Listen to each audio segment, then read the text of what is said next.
Welcome everybody to Friday Night at the Crib. It's open mic. I posted the link in case anybody'd like to join us. I will post it one last time. I guess the first thing to get out there is that we're going to have a mini VXP weekend.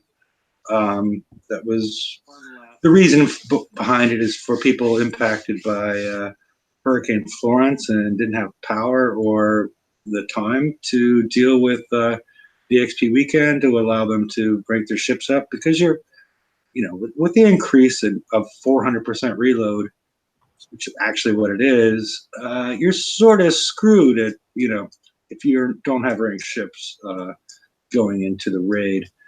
But the other thing I like about this is it gives us a chance with better built ships to experiment and figure out what works with the mechanics of these targets, or at least a sneak preview. And potentially, if we get some good information, somebody needs to mute their tubes.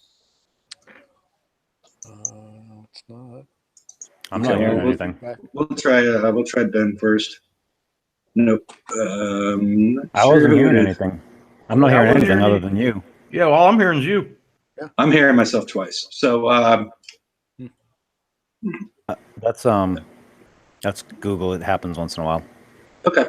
I'll keep on pushing through, but hopefully if I get some good feedback from people that are listening to the show and want to come on, I'm thinking about doing a Sunday emergency show, or not emergency show, but a special show if I get enough feedback as far as what's working, what's not working in these targets, so we can go ahead and talk about it and decide what your last special is going to be, or if you need more countermeasures or something like that. And so we can all sit around and talk about it. It should be an open mic.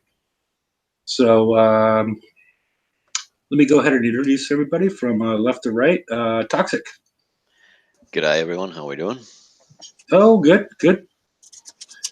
Magic Mike. Buonasera, all. Okay. And Father George. Not mine. Never saw her before in my life. Don't even know who she is. Okay. And I can't tell if I think it's Ben. Hey, guys. Hey. Cannon Fodder. Good evening. And Dr. Death. Hello. And this is Hefe. So let's what do you guys want to talk about now? I mean, that's the VXP weekend. I think should be crucial in us figuring out any last adjustments we need to do to our halls. Hopefully it's semi-representative of some of the mechanics that are going on. Like the ones that I'm worried about are, what's the impact of evade? What's the impact of splash reduction? What's the impact of tactical field resistance for each of the different halls? Because there might be a different impact for field resistance for the seems much more necessary at this point for Razor Tail versus Bat Ray, or if you want to go in a different direction and take advantage of the tactical field versus negating it. There's different ways, and so it might be a good time to talk on Sunday if we get some good feedback, if we learn something from this. Yeah, we're going to have to wait and see what the target looks like, because the original 100 was not really a really spot-on target to be testing on.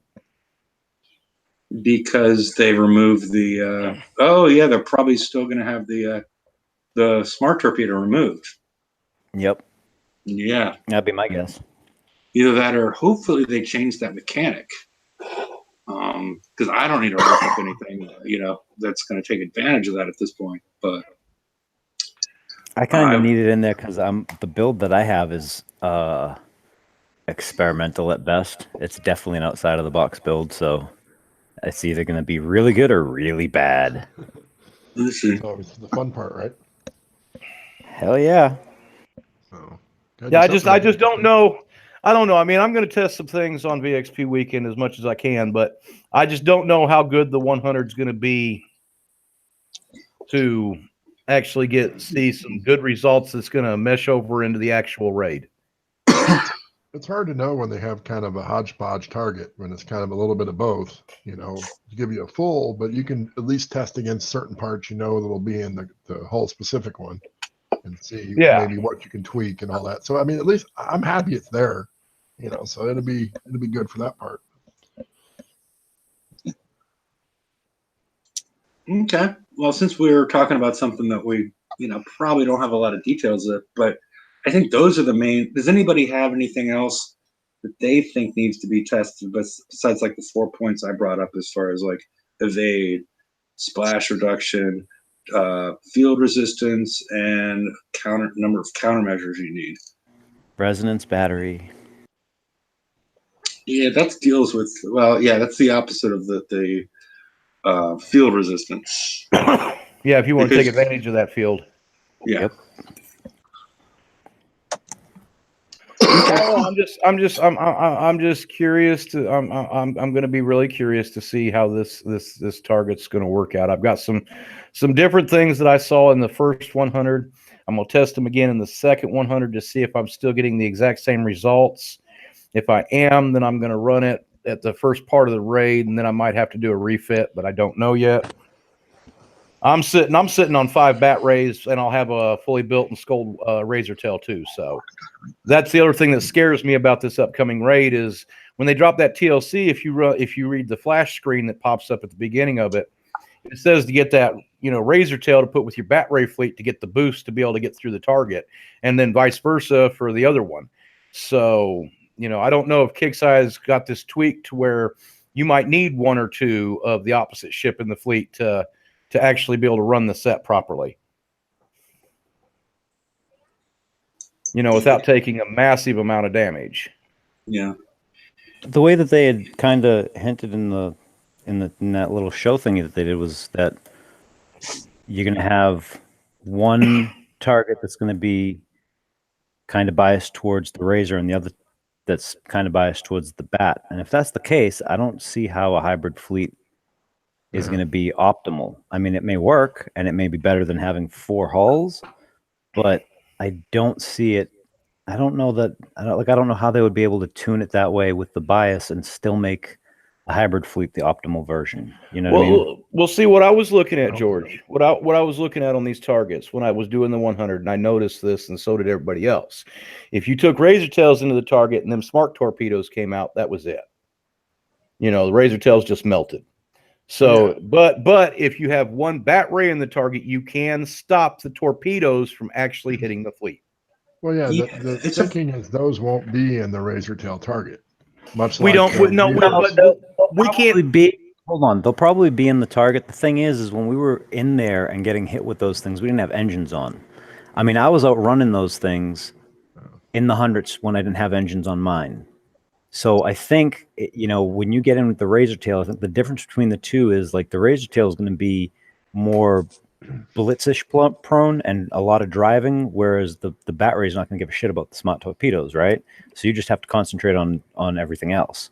Which the bane in the target for the bat rays was the subs.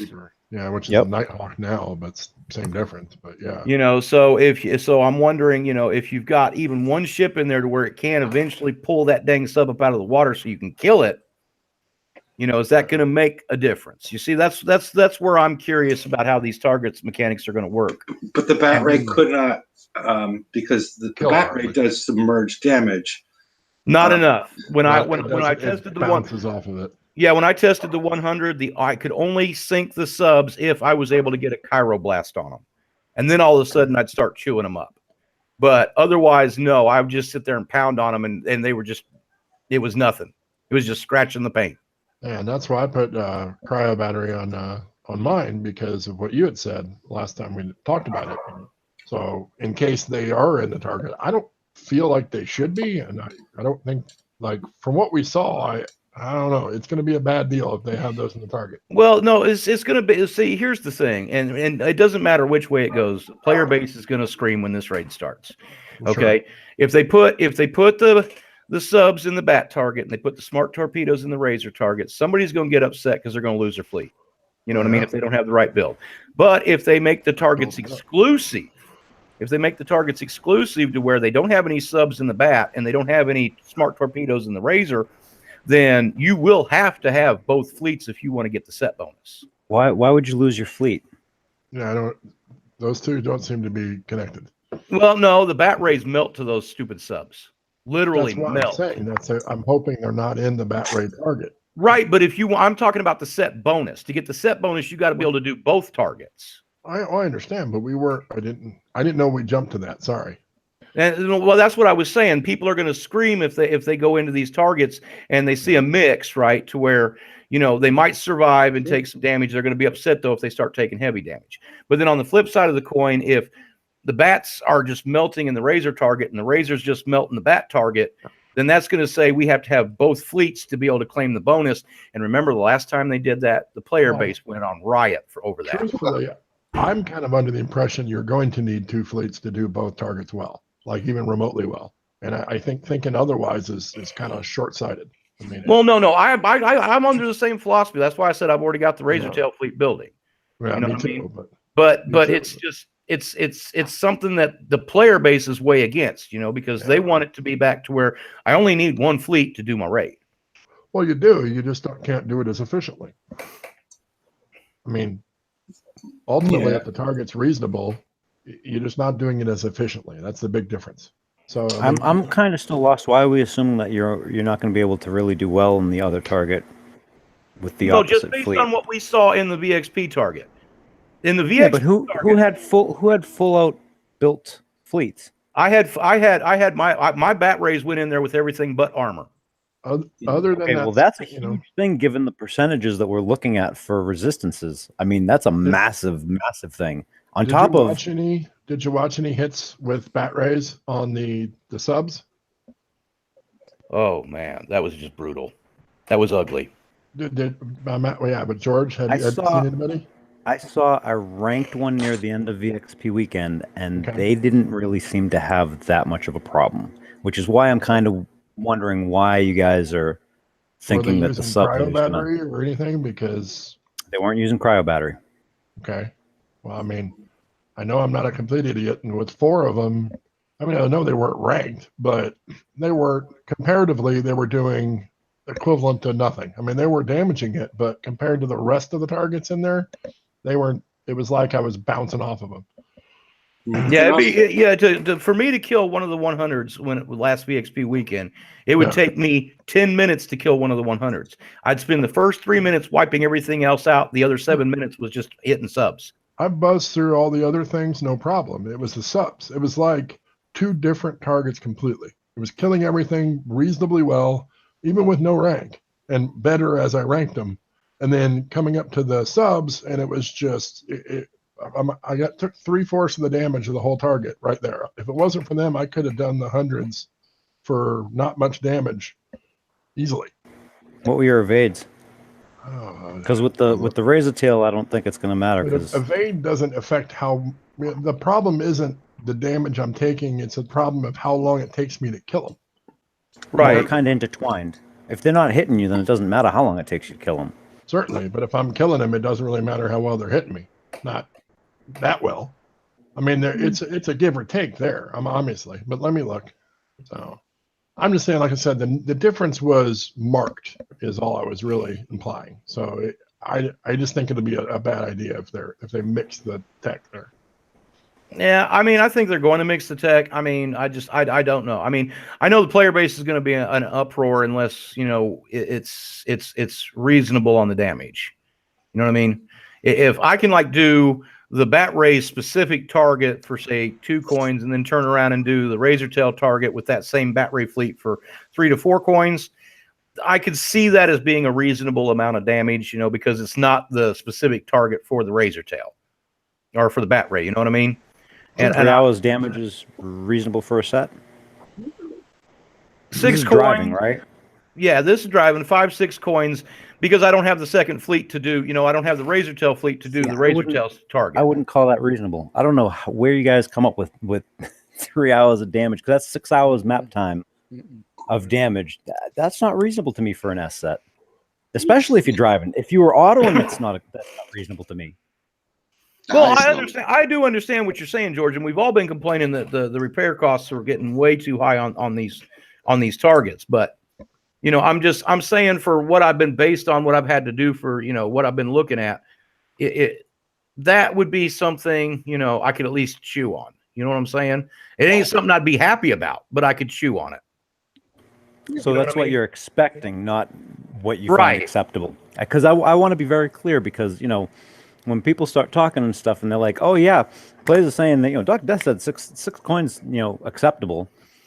And, No, that's what I'm expecting. if Kixeye watches this, they're gonna be like, "Oh yeah, that's awesome. That's what we're gonna set it for." You know what I mean? You don't want to do that because that's not acceptable. That's what I'm expecting Kixeye to do. Honestly, what I would like to do: 1 coin per set, 1 coin per target. Period. That would be my optimum goal. Well, if you go with your bet and your bet target, 1 coin should be all you need to pay. But if you go with your bet and the riser target, then maybe 2 coins, because it's not matched up. You take a little bit more damage. That's all fair enough. But See, I now wouldn't want to do any more than that. that's kind of more where I would expect. I don't Tops. think Like, Kixeye. that's my I don't. top end. Yeah, but I don't honestly think Kixeye is going to do that. It might not, but that's where my acceptability level is. Yeah, Beyond Hope that, would it's not probably be the acceptable to range. me. Yeah, because you're getting a little Stockholm syndrome, yeah. with, Patty Hearst. Well, Patty Hearst up in here. yes, with expected, sixes, I'm expecting 5, or because there's a certain level where it's like, even if you're willing to decide, okay, I'm not gonna, because at certain levels of damage, people, like, okay, I'll coin this or I'll coin that. But once they crank the damage level up to a certain point, people are like, I'm gonna walk away and I'll come back, 8 hours later and deal with this, and just grind it out and just lower their expectations as far as what they're going to get in the raid, because it's not really that much fun to just be, okay, I'm going to hit this target. There's a minimum damage amount of X. It's going to require this. And, that's what, because players feel extorted in some of these situations. I'm not sure if that's the right word. Jeff, Yes. good way to put it. Just one thing. Ren.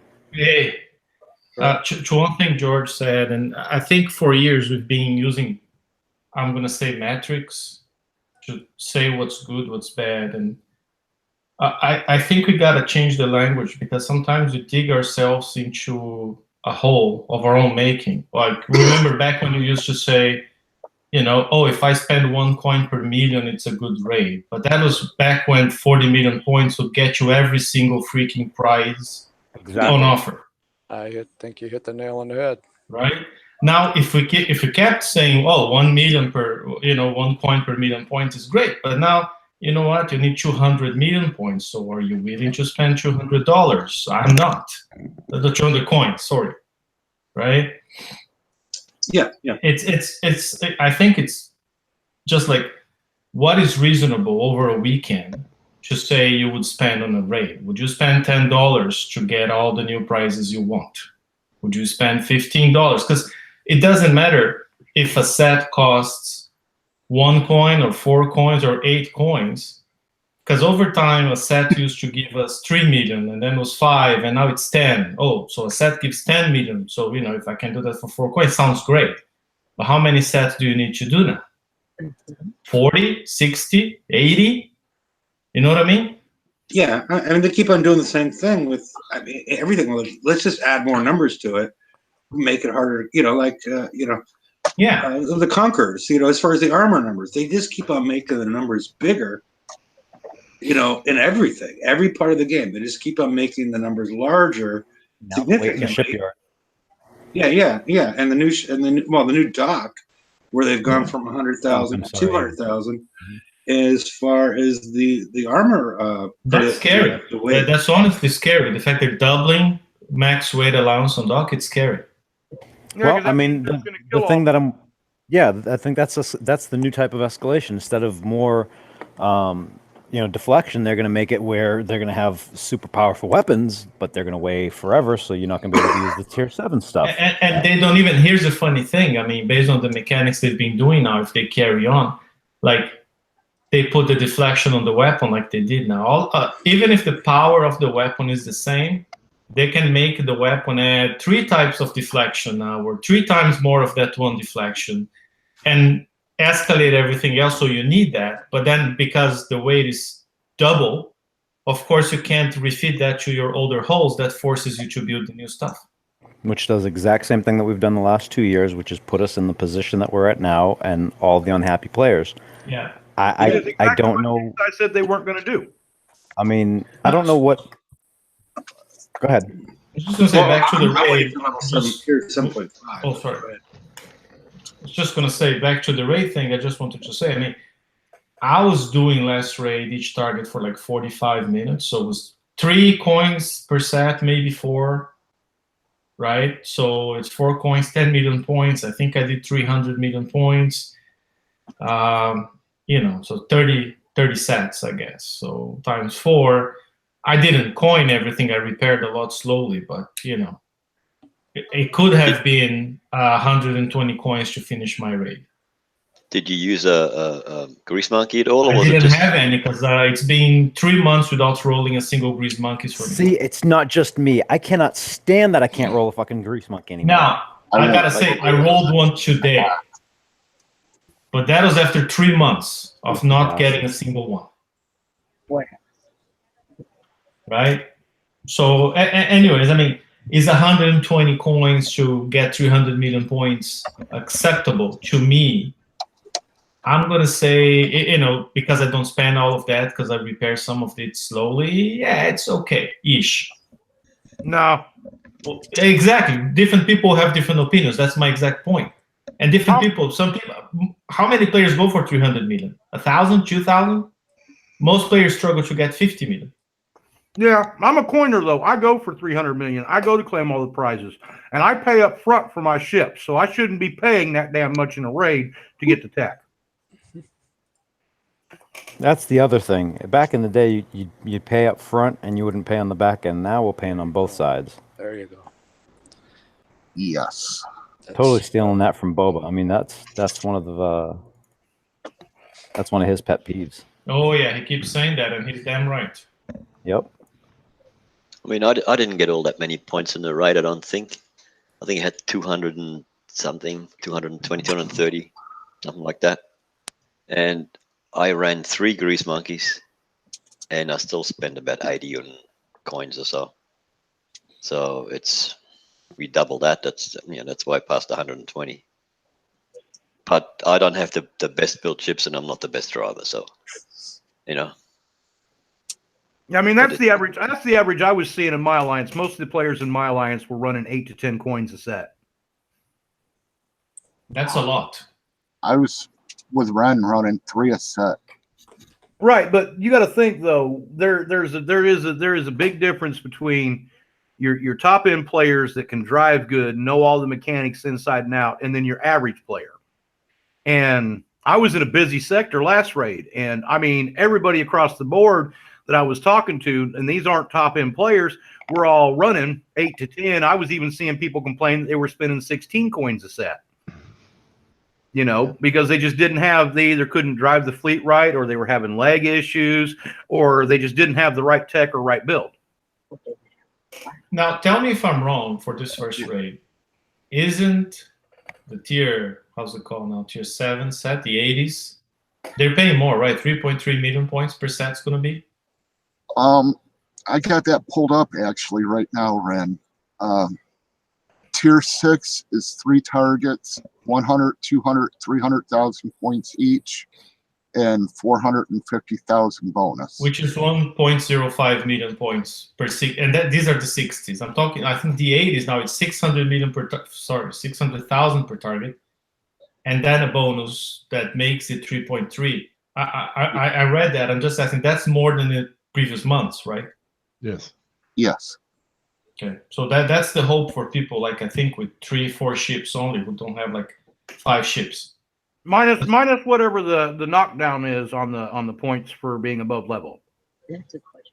I asked the question to CM Chris. Are we going to see the knockdown on the first raid of the cycle? Because that's the behavior Kixeye hasn't been consistent on. Some raids, they keep the hit down penalty on the first of the cycle, and some raids on its first of the cycle, they lifted the penalty. I asked if there's going to be a penalty because that post doesn't mention it. I don't know. Haven't seen an answer.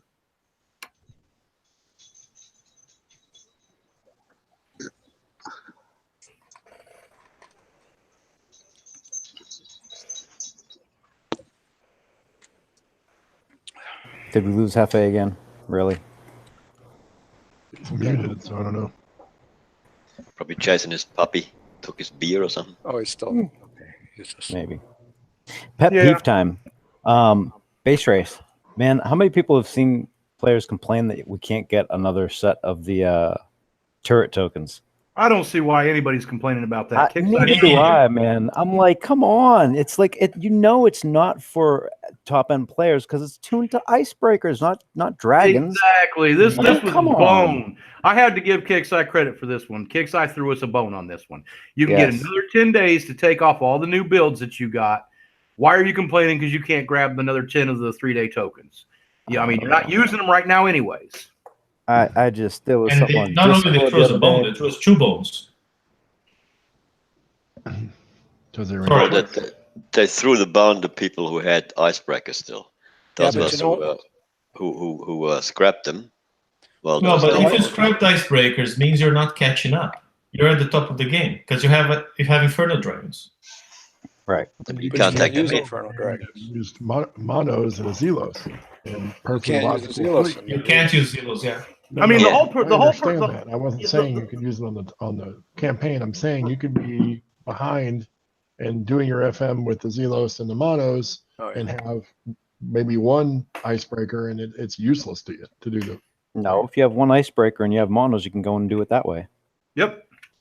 You just got to make certain that you drive real well. You got to We're tank it moving. right. Yeah.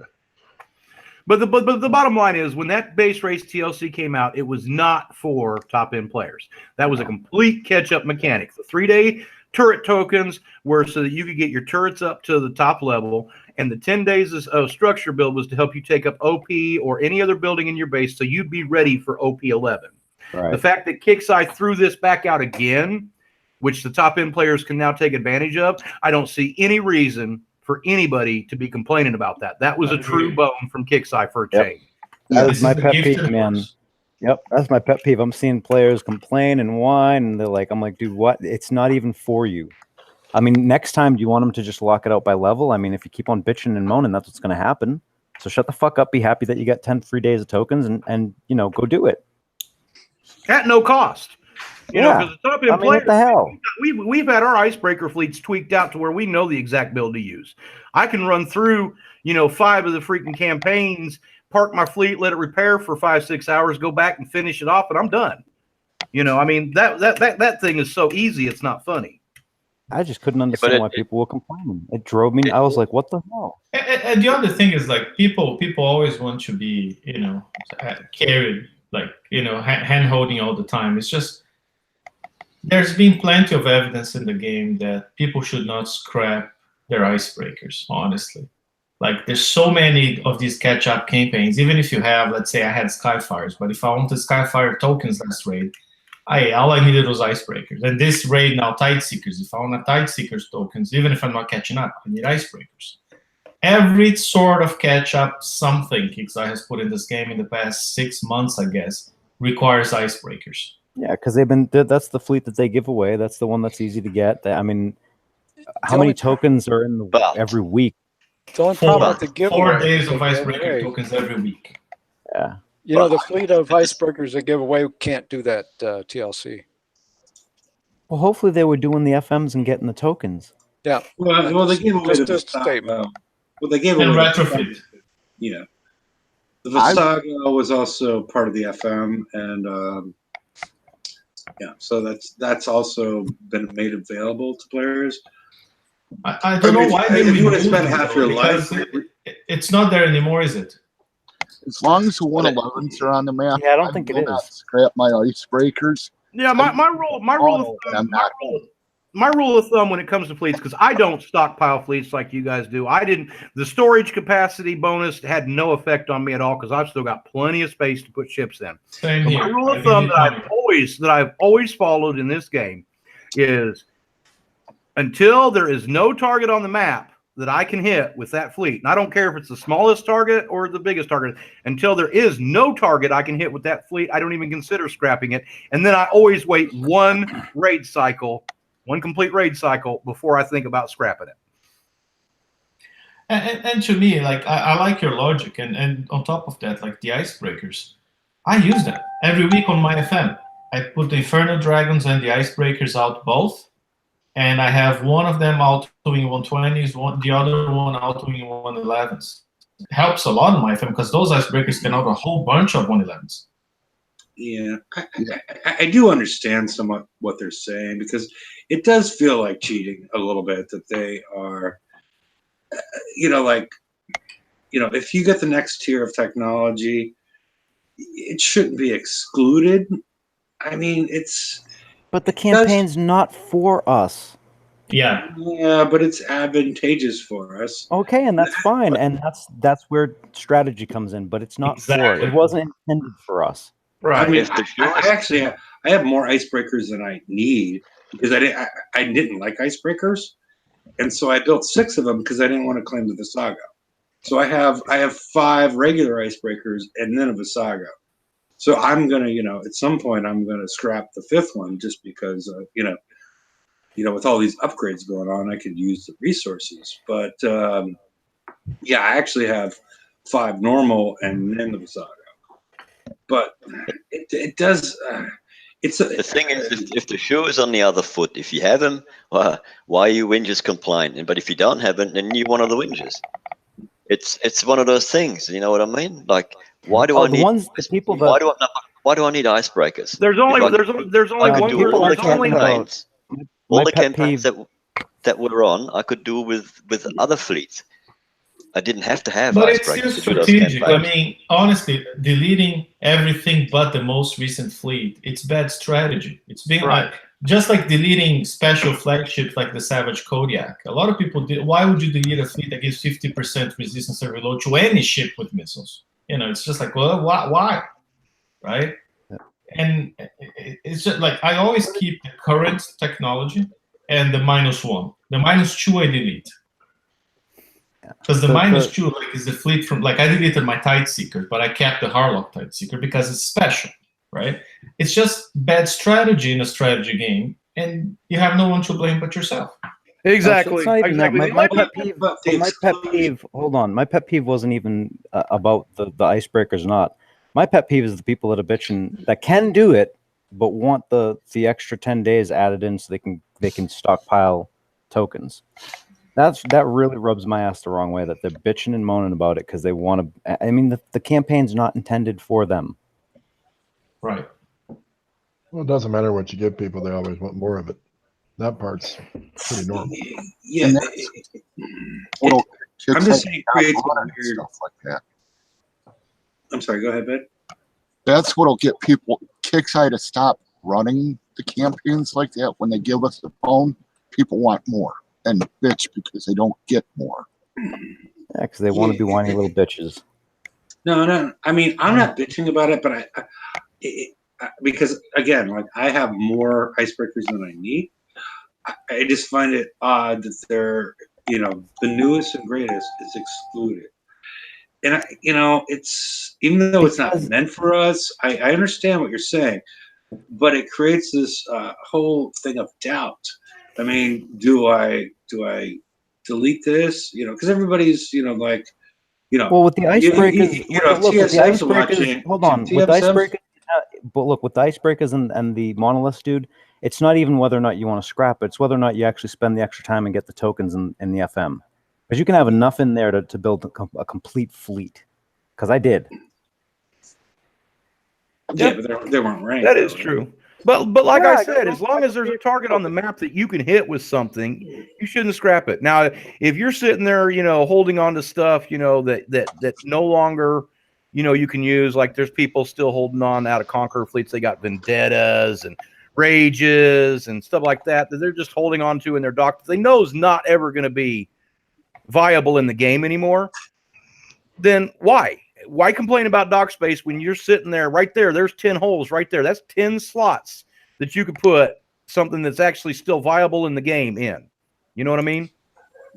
But look, the thing was, you could hit the old FM targets with icebreakers, or you could hit them with a Zelos and any kind of mortar chucker behind it. So why do they include the Zelos? Some players may not have an icebreaker. The Zelos, what happened with the Zelos was when they fixed the countermeasures. The Zelos was not performing properly. And then they fixed the countermeasures. Yeah, but he's saying, why is it blocked? Right. Why is it locked? Why can can you only take a certain ship in there? Why? Why can't there be anything You below? can easily do it for free. That's why. Well, now you can't, but that doesn't make sense either because they're letting the Cadies people do the whole TLCs for pretty much free. It's a whole different target, though.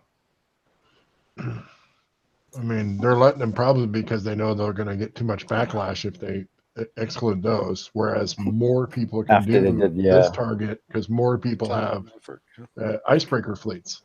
It doesn't make it logical, though, to me, like for a catch-up mechanic to block things out that people most likely would have.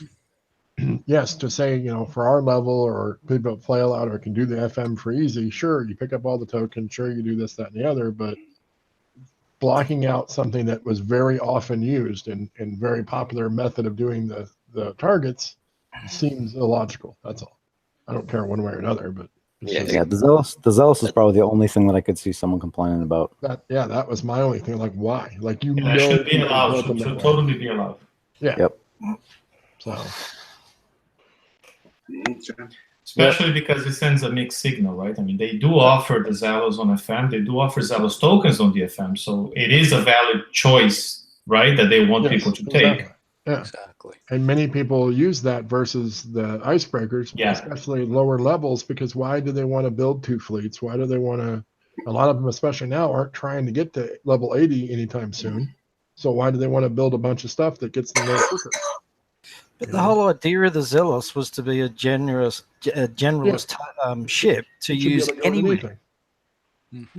Which in current game, if you ask me, the whole generalist thing is the worst thing in the game. It should be just other than the boxes deleted forever. Yeah, they should never have done it in the first place. That was just as far as like Larry went, he kept on calling it the loser strategy. Yeah. For a long ass time, and people didn't like that, but yeah, it's the fat kid dodgeball fleet. Well, yeah, okay. Those are the short bus specials. Yes, okay. Yeah, but it's what I call it. It's a false choice. Oh, we give you a choice. You can build a generalist and keep refeeding and building the new flagship. Bullshit, you can't. It just doesn't work. Yeah, that was never the case. Never worked. Nope. And the repair times and build times are way worse than the specialist fleet. So it's just a false choice. When they first said that, I was just like, what? Why would I build a fleet that I have to then refit? So then all the targets that were in that raid are now going to be map targets that I can't do because I've refit to the new raid, which is still going to take you as much as it would be to build a proper fleet to begin with. It's like, that makes no sense at all. Who is going to do this? And the other thing that doesn't make sense is you get the specialist technology a month ahead if you can afford to earn it, but you only get the generalist a month after. So why would you ever? Because you're general. You see, the thing that they promised was that you could refit on the generalist for a lot less than what it would normally be to build. Yeah. And that never really sort of eventuated either, In Brooklyn.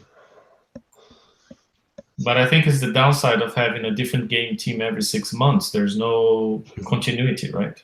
Yep. Someone 2 years ago had that idea. The guy 6 months later didn't know about it and did whatever. Or came in and was like, "What the hell is this shit?" Yeah. Should we move on to the current TLC or TLCs? Because these are interesting. I mean, it's like, I mean, I can do. I mean, is Prize Pack 3 different from the Mastery? I haven't done mastery. I've just done prize pack 3. No, it's the same, but be prepared. Sorry, Yeah, but is mastery the same 7 encounters, or is there an 8th? No, it's 7 the same. encounters. Oh, it's the same 7. Okay. Yeah, I'm running it right now, actually. But it was for me. I did the 3rd prize pack, and still had some life left in my fleet. Not much, but in the mastery, I had to switch over and pull in my missile mantis to finish it.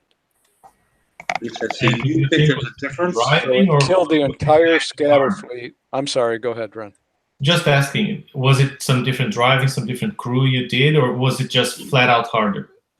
I don't know yet because I only did it once, so I might have screwed up. I did use a different crew.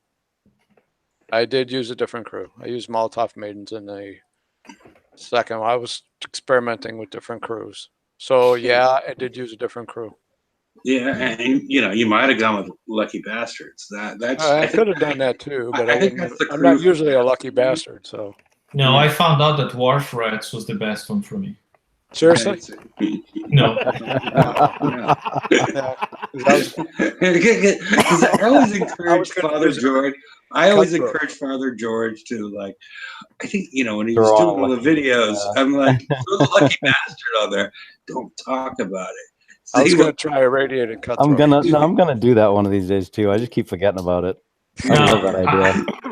Mike, I gotta say something. So I did pack 2 with Missile Mantis, and 10 hours, 36 minutes with there, right? Well, that's about So then I checked that I had enough tokens, and so I removed on my Missile Manticores. I had the narrow firing aperture to buff their small corrosive damage. I thought that was a good choice. After back in August, Hyper 30 didn't make a difference because it was broken. So what I did now, before doing pack 3, I removed narrow firing aperture from all 5 ships, and I added Hyper 30 again.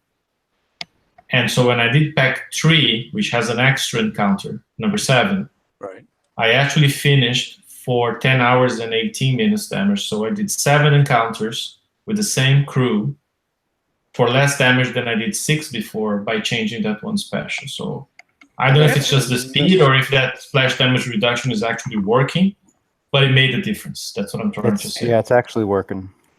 And not only that, but there are some tricks that you can use in these targets to cut down the damage. And I don't understand why it's happening. But if you go around in almost all the targets, there's a couple you can't do this, but if you go around, you can pick out one fleet and get back to that stupid big building. And if you kill that big building, it reduces the damage significantly that the rest of the target does to you. Sorry, big building, you mean the mega hull? No, that big building that's just sitting like back the there in a main corner. base The outpost looking thing. I don't know why, because they've never said that had any effect on the target. But I went in and did the first, the basic four runs for the first prize pack, and I was damage was there, you know what I mean? And then I was trying different patterns, and I come through across on one target and took out that bottom fleet and then snuck up and grabbed that building. And I barely got scratched the rest of the target. I was like, wait a second, what the heck's going on here? That might and be I an ended artifact. up do what? That might be an artifact from the Siege Raid. I they don't had know. That building at the bottom that that affected us. Yep. I don't know what's going on, but I did notice that, and I ended up running all 3 prize packs plus 2 of the mastery rounds for less than 60 coins, just back to back. Boom. If my memory serves me right, I'm talking Devil Driver now. I think I did a prize pack 1 for like 5.5 hours. The prize pack 2 was like in the 7.5 range. So I shouldn't tell you guys what I'm running them for. The 3 was like 10. I know you get the Katie's. and the first mastery was like 22 hours or something, because it was a full scatter fleet and 2.5 hours on my missile fleet. And I don't have those specials that you talked about, Ron. I have a different build. Right. Yeah, just changed the missile fleet. They didn't change the scatter any. Yeah. I put it on the page just because it kind of pissed me off a little bit because it was so damaging. and I just wanted to see what others had to say, and Oh, everybody's saying it's way overpowered. it's way overpowered. Yeah, that's Yeah, it is. there's a lot Yeah, of but you know, I agree that the targets are tough. I will agree the targets are tough, but you are going for top end tech, and you're also getting, you know, just for me, just for you know, I spent less than 60 coins, so a little over $5. I've got the ship, I got the special, I got the weapon, and I'm gonna have one hole out by raid, fully skulled and fully built, just from this TLC. I'm You know what I curious. mean? Are you guys running these? Are you guys running these with the tank in the front and the rest of them there? Or are you stacking them when you're driving them? I ran mine stacked. I try to tank. You try to Sometimes tank? I get in a position where I can't. What about you, Ren? I ran stacked, and on pack one with the scatter guns, 6 hours and change damage. I know people who are running a tank ahead properly, a Savage CIC ship ahead, were having less than half as much damage. So Yeah, I'm going to try mastery now with the tank strategy, see if I can cut that down. The tank does help. The tank works a lot, like really well. But See, you the- can the- get in a It's really hard to position drive where, that. where you can't get it to. You can keep your positioning proper if you. I mean, it takes more time to do it, but you can cut the damage way down. I did it for half of one of the masteries, and then I was like, "This is driving me nuts," because I was gonna make a video of it, and I'm like, "This is fucking boring as shit." And I just said, screw it. I just threw the cages back on and finished it. I wasn't For gonna bother. people who have time and patience and a good connection, Yep. it is a great strategy to cut damage like by less than 50% of what it is driving stacked. Quite a Yeah. bit. It does. The It- But connection- it's boring. The connection is the connection is very important, and it is mind-numbingly fucking boring. It's a pain. It's not that it's boring. It's just such a pain in the ass. It's not fun for me. You know what I mean? And it's not something that I'm going to sit through, especially if I have the option of the Cadies, because Right. you know, I mean, I think I told Eric, like I said it on a couple of the shows. I was like, I'm building it before the raid set came out. I said I was building it at least for the A sets, right? And I didn't have it the first raid, and I spent from the first raid to the second. The first raid to the second raid. I spent that entire time building the Cadies instead of the second fleet. That's a great idea. And it worked out. And Good call. you know, I mean, it took a month, but it's Yeah. you know. See, I don't think the damage is any different than it was on the ride. The only thing is we have to do 7 targets and we don't have half repair. Because if you go in the first, I could do the first target of the second set for less than an hour, which is a coin and a bit, which is what I spent on the ride targets. So I don't think that the damage is any more. It's just that there are so many targets that you have to do in a row in a certain amount of time, and there is no half repair. Yeah, That's what I think it is. What I would have liked to see is for prize pack 1, 2 to be like the 60s and 80s, and prize pack 3 where you got the bat ray or the razor tail.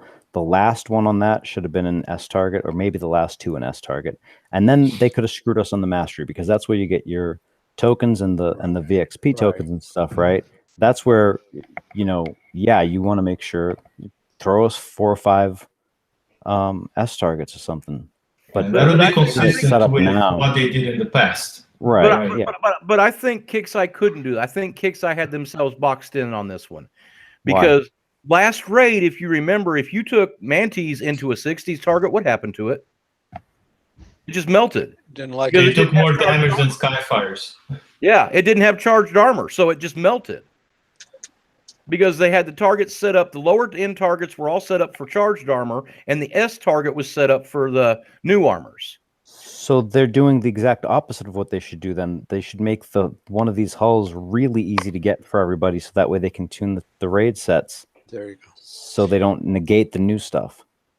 Oh, I completely understand that. I think to George's point, which is perfectly right, it's just like pack 1 should be, 160 or 2, and then the 80s. Because they had actually 81, 83, 85, and then they moved to 87. There was the 89, so there's enough 80s starters. Oh, yeah, that's right. They had a bunch of different 80s, too. Remember that they moved, right? The first raid was 81, 83, then it was 81, 83, 85, then 83, 85, 87. Then there was the 89, which was the Blitzer, right? Yeah. Mm-hmm. So just in the 80s, they had 5 different targets to play with which is enough for a pack 1, if you ask me.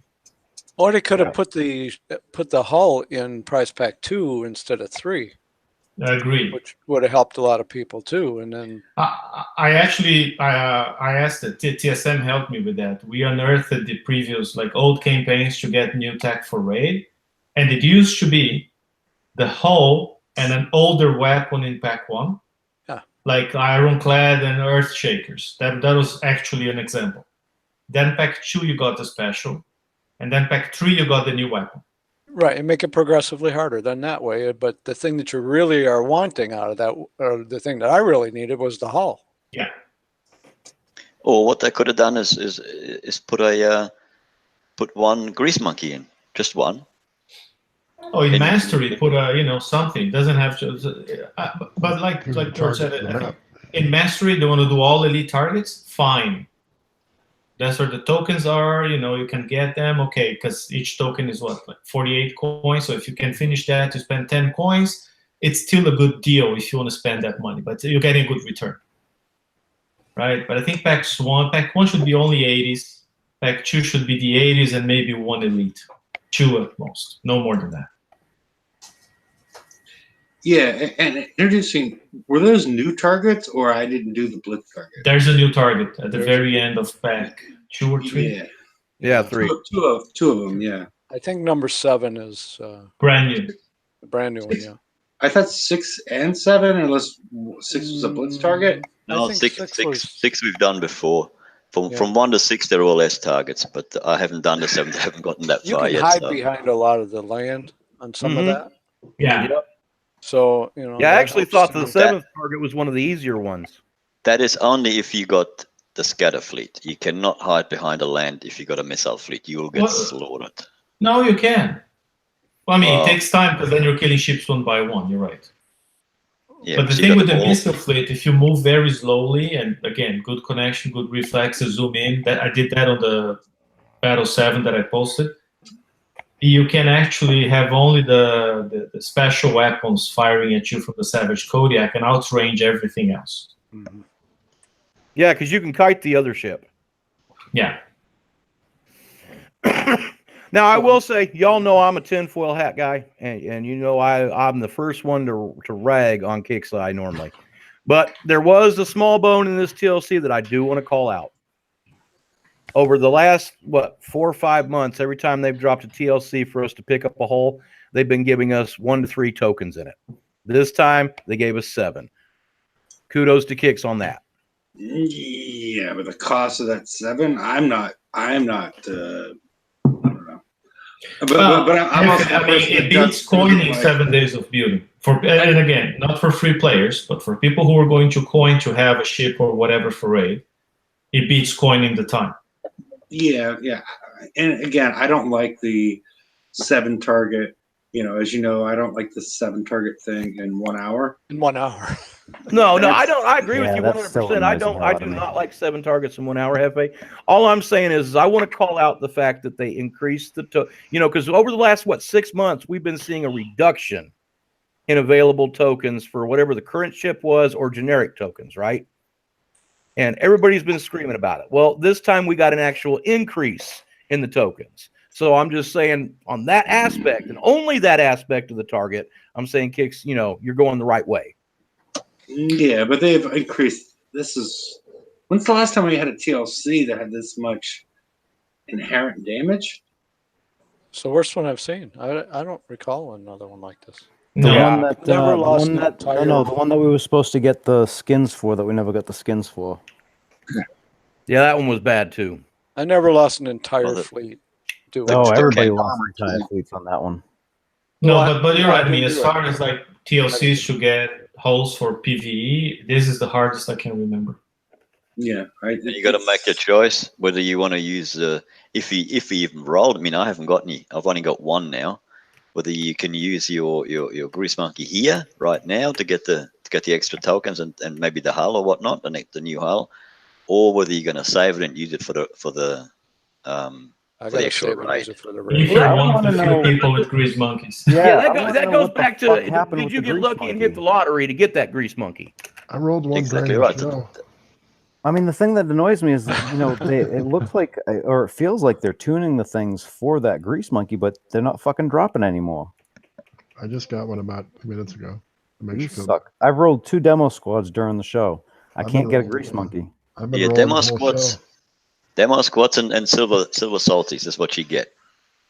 Well, I get a lot of silver salted, but Yeah. even a demo squad, I haven't gotten one in 2 months. And Grease Monkeys up to today was 3 months and running. That's all I freaking roll. I roll remote raiders, demo squads, and I'm Lucky bastard. for whatever reason they're dropping bullseye brigades on me like it's freaking crazy, going out of style. And that's been going on for the last week. I don't know what's going on with that.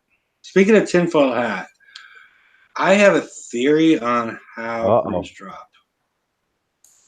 I think crews drop. I think there's a limited number of crews available. Like, say there's, 20,000 grease monkeys available. So as people use them, they get introduced back into the pool as far as a chance to win. Grease monkey. Yeah, I asked about that last year when you told me this, and the answer was no, that doesn't happen. Did they tell you what happens? It's an RNG, and I think we talked about this last year. Actually, was that there was a point where I was trying to poll a bunch of people and tell me like what second and what time they were rolling gold crews, because I had a feeling, and I think they may have changed it, but I think back then they were using a limited RNG seed, so you could kind of time when the better rolls were. And I think I know they've changed it since then, but yeah, there's not a limited amount of.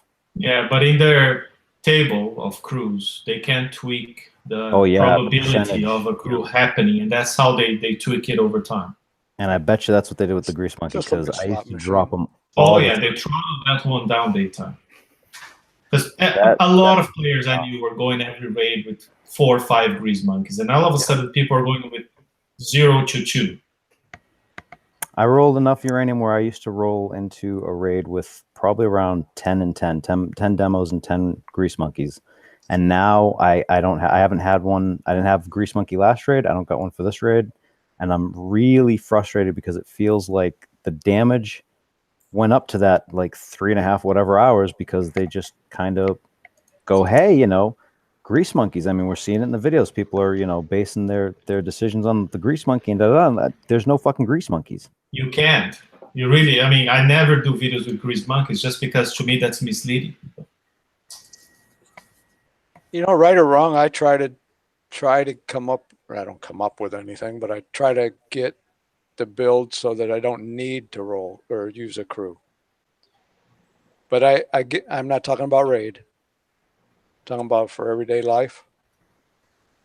Map targets and stuff, yeah. Yeah, I try to copy the build. I'm a copier, so I try to get the ideas from people so that I don't have to use a crew, so I don't have to worry about that. And then I just stock up on just grease monkeys and silver salties, and that's what's mostly in my reserve. Yeah, so I have this question for you guys. Those that do roll a bunch, because it's happened twice now. Have you guys seen where it'll land on the grease monkey or like a demo squad for a half a second, and then it'll just pop over one spot? Yep. Yes, That's annoying as fuck. You have to watch the text on the screen to know for sure which one you're going to get, or else that is annoying as hell. You start to see more gold crews around you, like you see the stuff you want. I ignore. I mean, it's when it stops and then kind of just goes one over instead. The worst thing is a slot machine.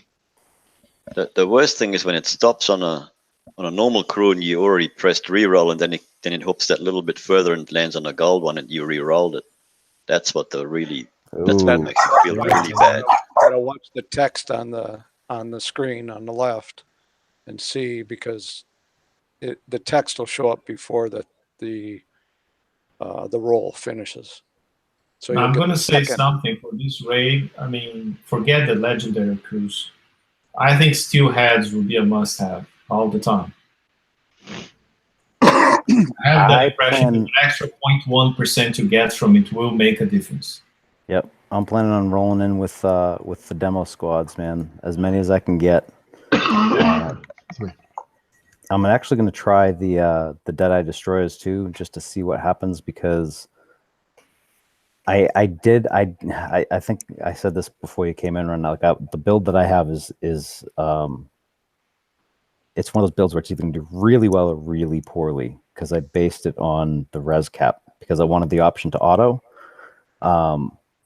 and I don't know. I think So you're I think, saying you have res cap on your ships?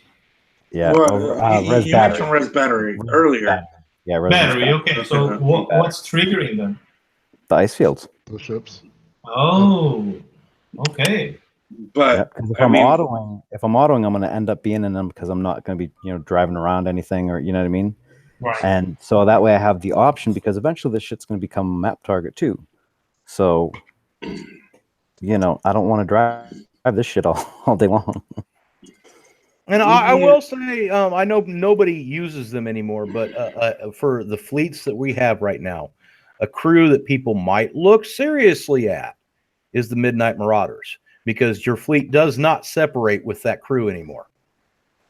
Well, I was thinking the Sea Right. Serpents too. Yeah, Which- I stocked up on Sea Serpents. I agree, because I noticed turning to avoid things on a dime, it's very important. Well, that and the evade too, because if And you the have, evade against the torpedoes from the Nighthawks. yep, because I'm going to try and negate every single one of the mortars, so I don't have to worry about those, because I'm going to be autoing. So then I was like, okay, the next thing would be, what would I use? Because I don't want to use up a special slot for evade, just for evade, you know what I mean? So I was like, okay, that I can supplement with a crew instead, and that's a much easier crew to get than, say, a demo if I wanted to increase the resistances as much as if I had used the res battery. So, like I said, it's gonna be a, I don't know, we'll see. So it's a negate gamble. the mortars, I did some testing. I bet you did too. How many Gale 3s on the fleet? I had to negate everything 12. Okay. Because I was working on the fleet, because I plan on driving the Razor Tails at all times. So you won't even need them. And yeah, but I put 6 on 2 ships, 3 and 3, right? The other 3 are all raw. It's all firepower. But I was testing, and to negate them all, I even at 10, a few were still landing. Yeah, So 12. you got to 12, and 12 was negating 100%. Well, Okay, cool. I had two hulls that were designed around actually taking out the mortars, and it was 12. I think I had cut it down to 11, and it still worked, but I can't remember. But it was 12 with countermeasure reloader and high velocity rounds. The high velocity rounds is what made the difference, because without that, they were still getting through even at 12.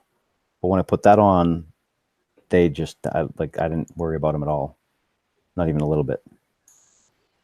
Nice.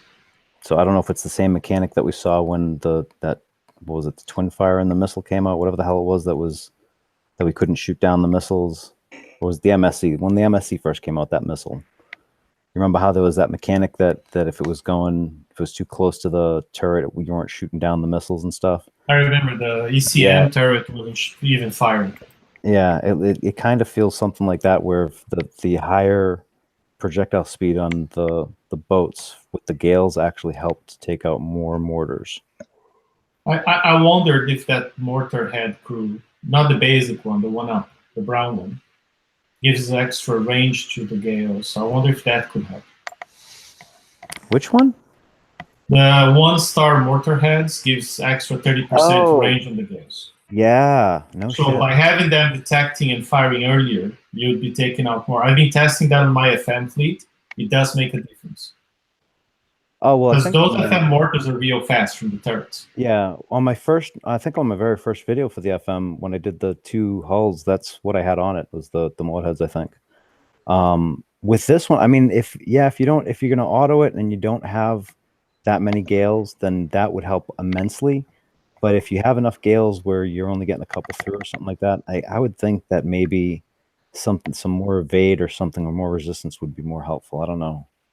Yeah, with the Razor Tails, I'm stocking test. up on Molotov Maidens, because I think it's going to be the key crew with that splash without fall off. Yeah, that's true too. So I'm stocking up on Maximize. Molotov mediums. Yep, maximize that thing.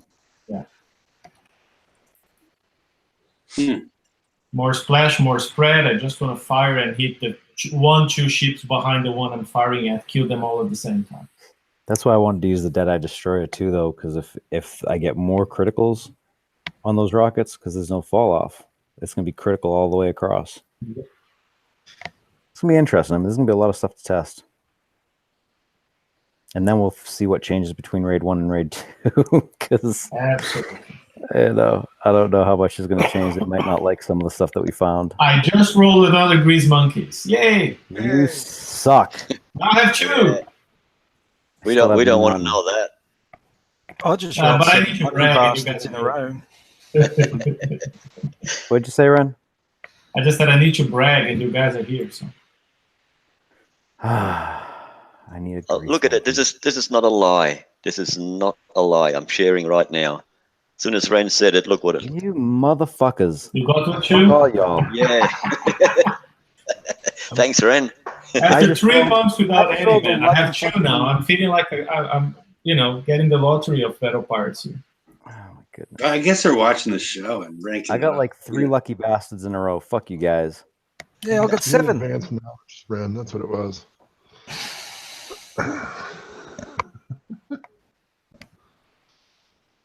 I'm getting sea serpents a whole lot though. Now I'll tell you, I have 7 steel heads in stock just because I think they're going to be very important. And I have 1, 2, 5, 6, 7, 8 Molotov maidens. Okay. And the other thing to mention is, the expeditions, as far as rolling fleets during the raid. I love expeditions. Oh, I've got 2 fleets that are constantly on expedition. So Me too. I'm always running the uranium and base parts, always. yep. It's not much, but I don't care. The fleets are there doing nothing. Now they'll do something. Yeah, What do you I say normally to just the- run the the uranium titanium one? ones.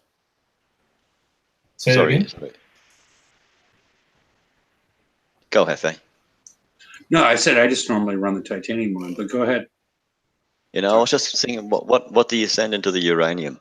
Like, I don't have the generalists built, the chameleons or whatever they are. I don't have them built. Is there anything else you can send in there?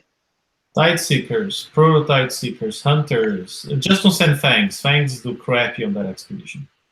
I'll have to give that a shot. I will say this too. Yeah, a lot of guests. A lot of players don't know this too. If you are in one of those targets and you are taking way too much damage or something, go hide in the corner and let it time out. Your shit will come back repaired. So long as you don't die completely, go time out somewhere in a corner and your shit will come back repaired. Yeah, you don't get FYI. the resources, of course, but you get 0 damage. You're right. Yes, just in case, because I know a lot of people I went in there, I got the wrong fleet in there, and this and that. The generalist one, if you happen to go in the generalist by accident, you will get fucked up, but you can go and hide in the corner.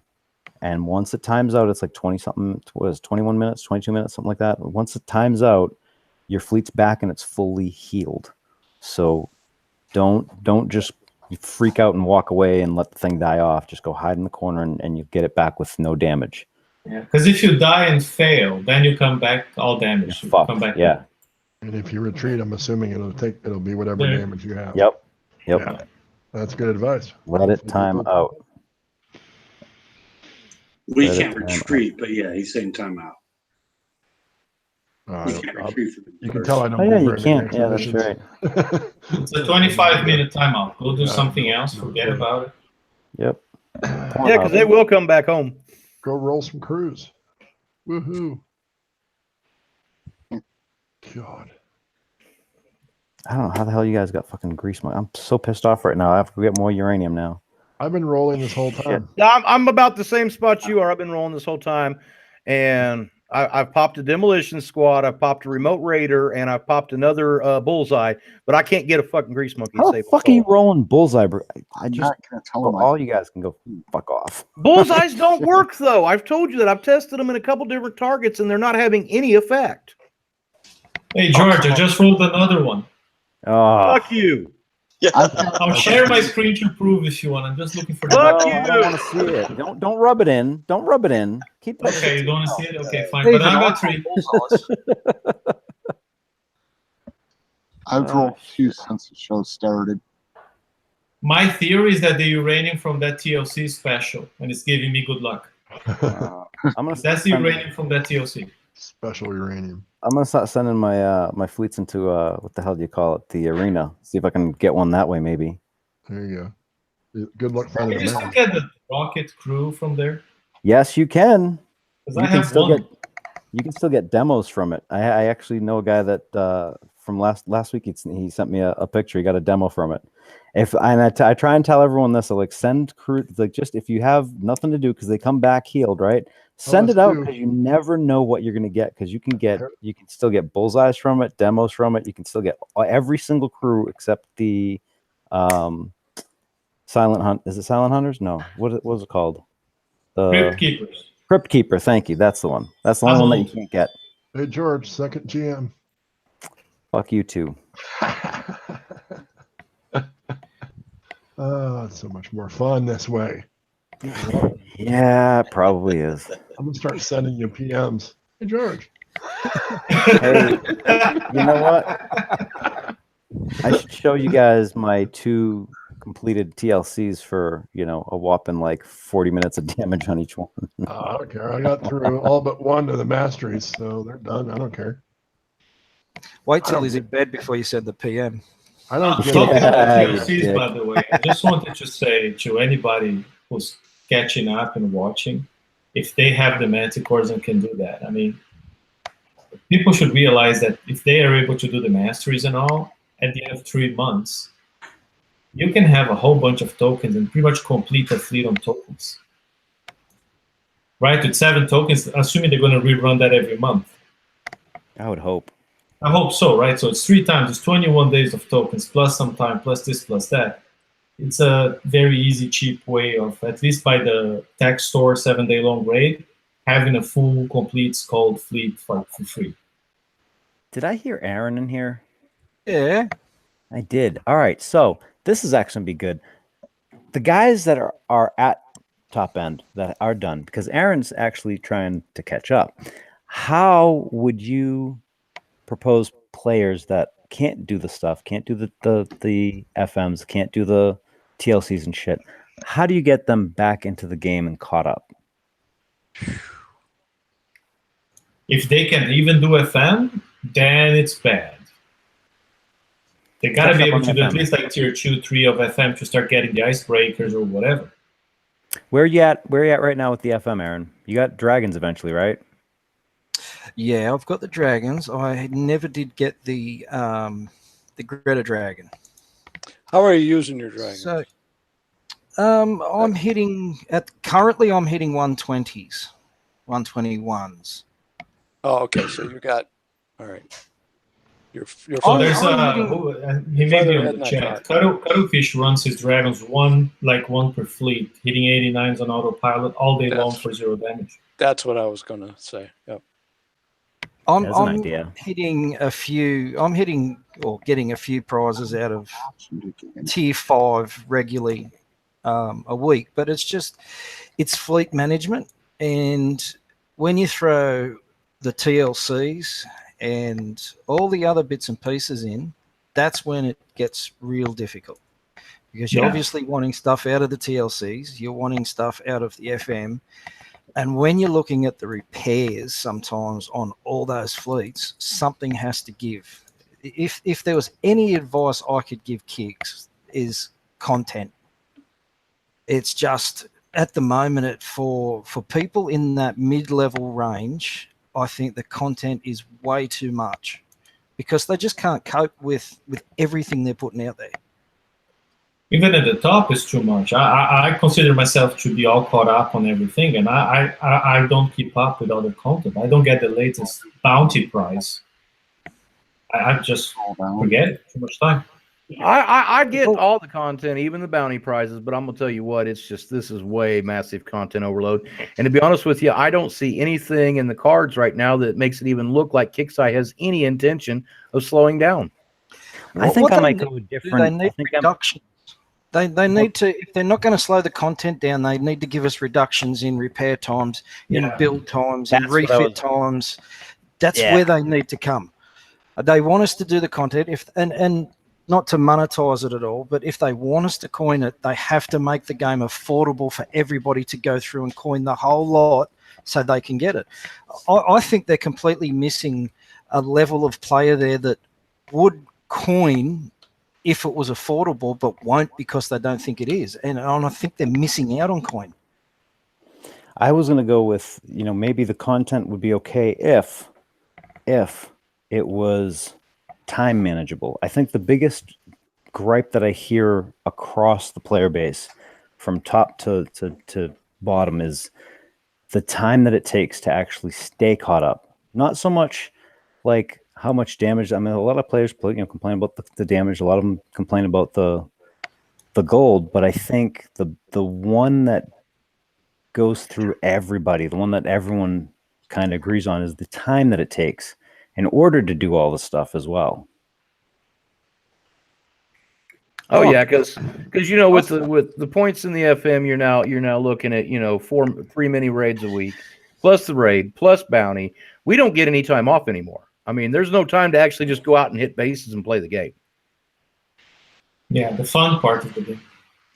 Whatever that means. But it's not the fun part for, I think, a lot of players.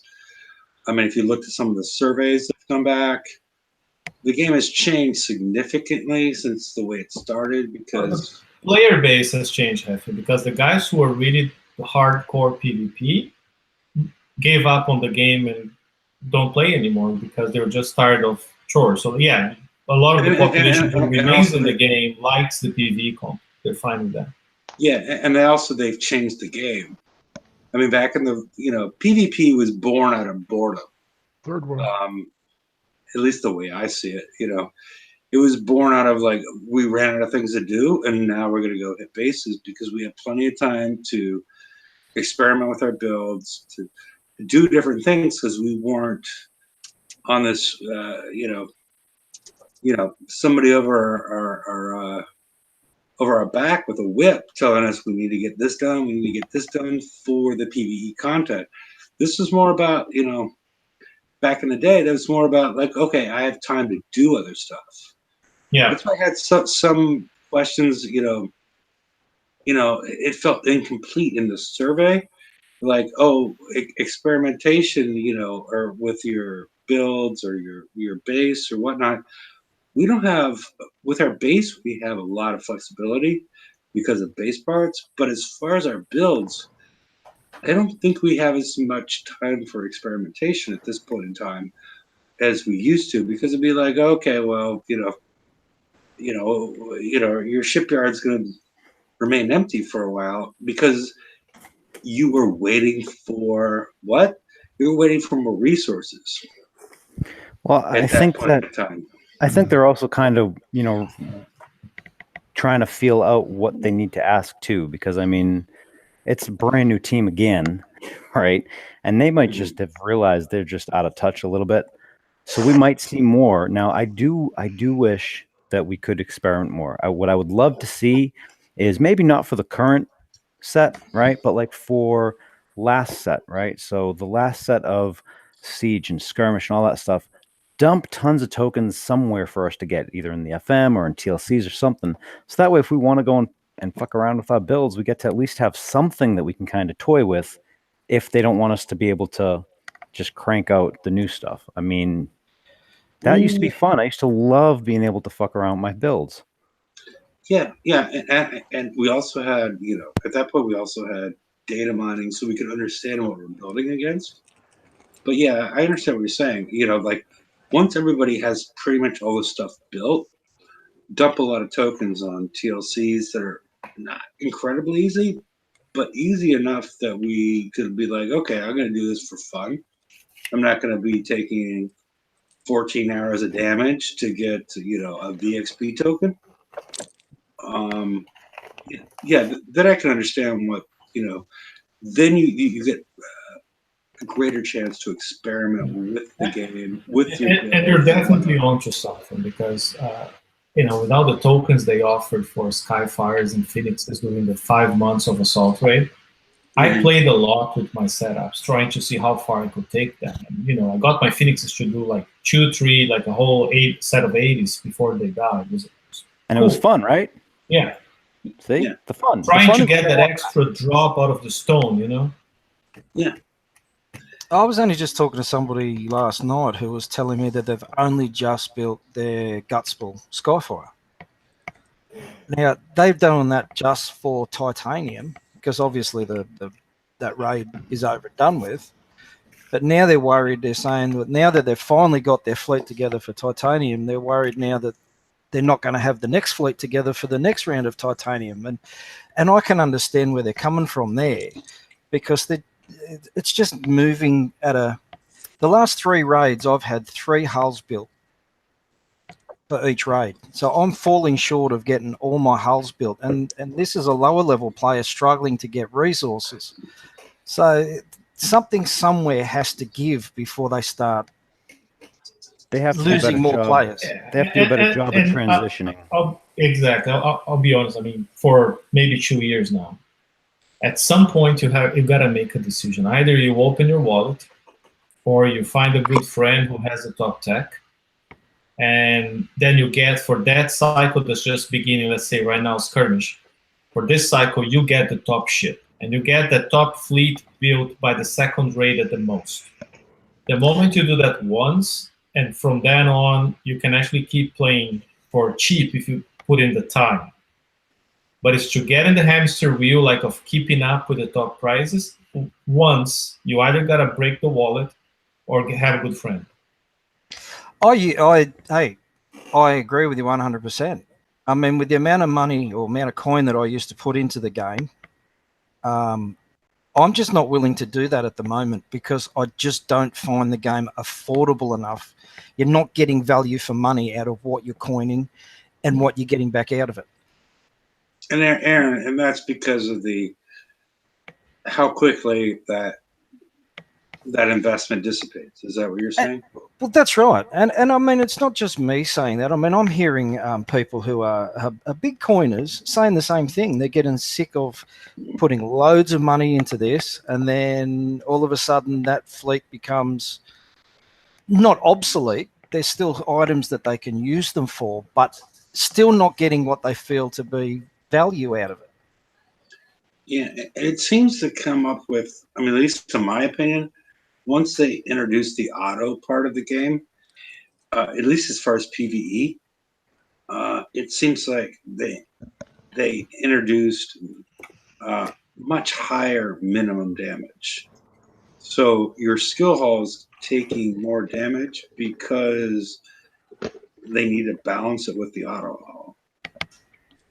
I mean, that's the way I see it. I'm not sure that. Well, they're trying to keep up with the player base, because the thing is, they might come up with an idea for an auto hull, and then we build something completely different. Like, I mean, and the reason why I asked about the tokens and stuff, or why I brought that up, is because, right now this is the first time in a while that I've actually built something where it's going to be a complete hit or a complete miss. So I'm either going to have a really good fleet and I'm going to do well, or I'm going to be fucked until the next raid. And that's a really big gamble in this game now. And it's not like back in the day, you could do that gamble and it wouldn't really hurt you that much. Now you're going to be a month behind. Yeah. So, do we have much else to talk? Go ahead. Speaking about the raid, if they continue either with you doing one side or the other, or following one path or the other, how do you think players are going to react to it if they can only? I mean, top end players are going to react to it if they can only claim one flagship. I'm fully expecting I'll be able to claim both. Let's just put it this way. Yeah, I would assume that as well, because that's more coin. It really depends on what the flagships do. I mean, if we have a reconstruction matrix on one, which we're probably not going to, I would find. We're ever going to see that again. Yeah. I mean, that was too good for us. Yeah. Yep. Yeah. Hashtag players first. Yep. Yes. But I'm just saying, if we had something like that, That would be very cool, and everybody be claiming them like all over the place, as far as I'm concerned. Because the players, we figured out the mechanic and how to use it to our benefit. But yeah, I don't see how I don't see it getting introduced again either. Which is the raid? There was one raid that Ren, it was you and I. We were messing with it and we were using the demo squad and going in and out and just seeing how much damage we were taking on the flag. And it was the Hydras, wasn't it? I was like something silly, stupid, like 5 minutes of damage or something for each target. And I was like, all right, this is awesome. And yeah, I don't think they want to see that again. Never. I mean, yeah, but that's the whole problem, and you both understand it. The fact that you become, you expect minimum damage. No matter what you do, you expect some amount of minimum damage. And back in the day, it was, that's what we were trying to avoid was the minimum, damage at all. We were trying to outsmart the target and not take any damage. But now, that's the strategy part of the game, and they kind of took a lot of that away. Yeah. Now we have the sandbox, and it just keeps on feeling like it's a little bit smaller, and then when we do find something that works outside the sandbox, they negate it, which really pisses me off. Yeah. Oh, just like now they finally found a way of negating Savage Kodiaks. Oh, okay, you cannot take them on elite target. So either you have our new flagship, or you go without a flagship. Period. Yeah, I can't stand that. That's just why?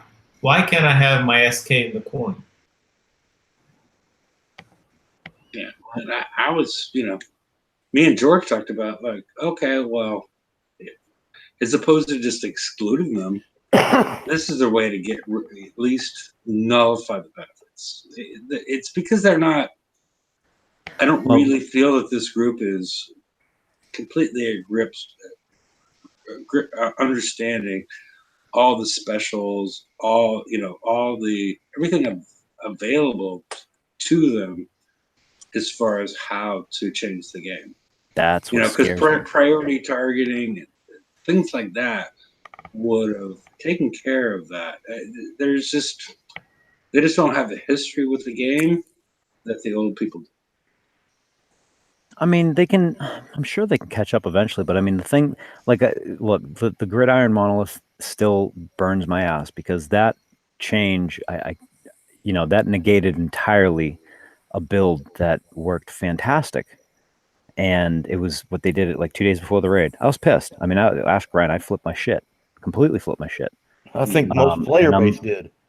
Well, I mean, I know there was a very specific thing that I was doing with it that worked really well, and that's what got negated. And that's what I'm afraid of with this build, is once they see what's going on, I have a feeling that it's just not going to work the rest of the raid set, and I'm going to be upset again. And the thing is these are things that we have available to us in the limited sandbox that they've given us, and to negate it just because someone figured something out just really smacks of, I don't know, disingenuous, I guess. I don't know. It's underhandedness. I don't know. I don't know what it is. It's just, it's not, that's not, I mean, that part of the strategy of the game is figuring this shit out. And if we're good at figuring it out, then, we should benefit from it. Yeah. There's no room for imagination anymore. And it's probably like shows like this and other shows and people who put videos together is the reason for it. And, that's why I try not to put builds and do things like that on the show. Because if we tell everybody how to build something, then they're going to change the game because the analytics are going to switch completely over. On the other hand, I honestly believe that if there were no videos with builds and shows explaining things to people with the complexity in this game in the last 2 years, we wouldn't have enough players left anymore for the game to exist. Yeah, and look, sharing I'm not saying builds. it's a bad thing. I'm just saying that's why that's one of the reasons. I see what you mean. Yeah, the videos with builds and whatnot and techniques and hints and tricks. Yeah, it gives more information to Kickside for them to counter things. But at the same time, without those, players will be building crappy stuff. What I think giving Yeah, up. what I think he's saying, like say this build that I have works really, really well, right? And I put out the build and a lot of people build it and start using it and they negate it. Now, yeah, I understand that that's a possibility, but here's the catch. From a business perspective, that is a dumb fucking thing to do, because what you do then is frustrate your player base. You're frustrating your customers. And that is not what you want to do as a company. Well, Agreed. what you're doing is cutting off an income stream too, because you've got people out there who would be willing to go and coin those builds just so they can have that build ready for the next raid. And then when it gets negated, they're not going to coin it back. They're just going to be like, you motherfuckers, I'm just going to slow build it and screw it. And that's the But for problem. some- I don't think they see that. But for some unknown reason, they don't do that. They don't see that if there's 1,000 players putting in $10, it's better than one player putting in $100. And they don't see it that way. That long before I quit first time. I was saying that. Well, not only for that, most, but you know, most online games, though, look, most online games that work on microtransactions, it's the top 5% that make their money. I mean, I think that's almost universal in the gaming industry. right? But they keep making that top 5% smaller because Kixeye That's hasn't the learned catch. Kixeye hasn't learned the one lesson they desperately need to learn, and that is once in a blue moon, they just need to bite the damn bullet. I think they actually did try that when they started dumping the stuff. Unfortunately, they did it in the wrong way, in that they made it cost. That's the catch. If you're going to bite the bullet, and they took a month off of PvE, that would have been all well and good if the raid set wasn't so damage oriented. If they're going to bite the bullet and kind of just suck it up, they got to actually really do it. No, what I'm talking about is if something's out like what you're worried about right now. We all know what you're talking about. I won't say it, but we all know what you're talking about. If that really works and just blows through these targets, that by the next raid, Kix is going to change that. They should bite the bullet, because they are the ones that put the mechanic in the game. Why punish the players for their mistake? That has been something that over the years I've seen so many people just get major upset. We'll find something that works and it pisses Kixeye off, so they nerf it. And once in a while, yeah, but all the time, every time, you know what I mean? They just need to learn, if they put a mechanic in the game and the players are able to take advantage of it, once in a while, you just need to sit back and say, okay, we fucked up, we'll get it next time. Yeah, I mean, the way this is designed, it's not really I don't think it's gonna blow through the targets. I think it's more, it makes the auto hull, or the autoing it, a much more viable thing than I think they might have intended. That's what I'm afraid of. But all you need to say is generalist. Look how well the generalist worked. At one target, bang! There was the building that we had to kill first. So what do? Yeah. I'll tell you, many times in those town halls, I said, why don't you kill the generalist class? Like, not kill, just don't release anything more in that class, period. I don't know if you'll ever listen to that, because it doesn't make sense. Yeah. Now, one thing, and that's where I see this new team, and I see they're trying. My honest opinion right now is that they're honestly trying, right? And just like they saw on the first VXP weekend, I think they saw that the Razor Tail guys didn't stand a freaking chance against those Mark torpedoes. And now they announced that they're going to have this fuel on them, that if you drive around long enough, they'll run out of fuel and blow up far away from you. Right? Okay, cool. So it's going to be hard, but not freaking impossible. I have to spend money to win. You know what I mean? Right. I mean, you'll have to be driving like a nutbag, but you have the option. Exactly. We'll see how hard that is. How long you have to drive. Does it make my target take 15 minutes instead of 5? Then, it's horrible. But I'm just saying, it seems they're trying. And the thing is, how many torpedoes are you going to have to evade? Like, Good point. If one sub keeps firing torpedoes, you could have like. How long does it take you to evade one versus how fast do they reload? Yeah, there's going to be a lot of mechanics in that. That's going to be. We're just going to have to wait till targets come out. I mean, this is interesting. Fourth one. I've done Oh. bite me. Fucking motherfucker. I'm in the process of getting I'm out of uranium uranium, you bastard. back. I'm in the process of getting uranium back so I can start rolling again. I I've can been do using with bat my rays. bats. I can hit the SSRBs That's what for I'm doing. between on full auto for between a half an hour and 40 minutes of damage. Yep. And I just decided I would try the 102s, and I can do those for instant repair. I didn't even realize it. Yeah, I'm just doing SSRBs. Then I go roll while it's hitting it. I know you love me. It's cool. Well, no, I mean I can do the SSRBs on full autos with my bats, know. no problem. Just Yeah. one fleet, send it in there, let it go, and do whatever I want to do. But I take some damage, and I've already got enough fleets in my base that are damaged. So Sure. the fact that I can hit a target for instant repair on the map, that's hey, cool. Yeah, that's one of the gripes I always had with the titanium targets. With audio, they're the only one where you can't scale down and auto for free. Like, that's stupid. You should be able to do that, like, easily. You can. Some can. I can't seem to. So, But you got to scale way down. 45. I can hit 20 of them and take no damage, and then I'll take 2 hours because those stupid cheese balls. Yeah, them cheese balls. I hate them damn Gales cheese or balls. not, I got plenty of gales. That ain't the issue. It's just every once in a while you're unlucky. Mm-hmm. Sometimes you're the windshield, sometimes you're the bug. The Mega Mayhem. 57s all day and never have a problem with one or two ships. So The Mega Mayhem. I used to be able to do these with like 3 minutes, 4 minutes repair across the board. Now all of a sudden, the very first one, it comes out with an hour and a half, and That's it's been consistent now. And the second and the third is the same. Like there's a few minutes there in between. But the very first one seems to be high damage. The last few times I had it. I don't So really I have don't know much what it trouble is with anymore. them. I have noticed that it does change. Like, exact same fleet hasn't changed in months, and one time it's a little bit, a marked difference. So Okay, are we running out of steam for the live show? I'm about to friggin' just go. I wish I could post on the forums, man.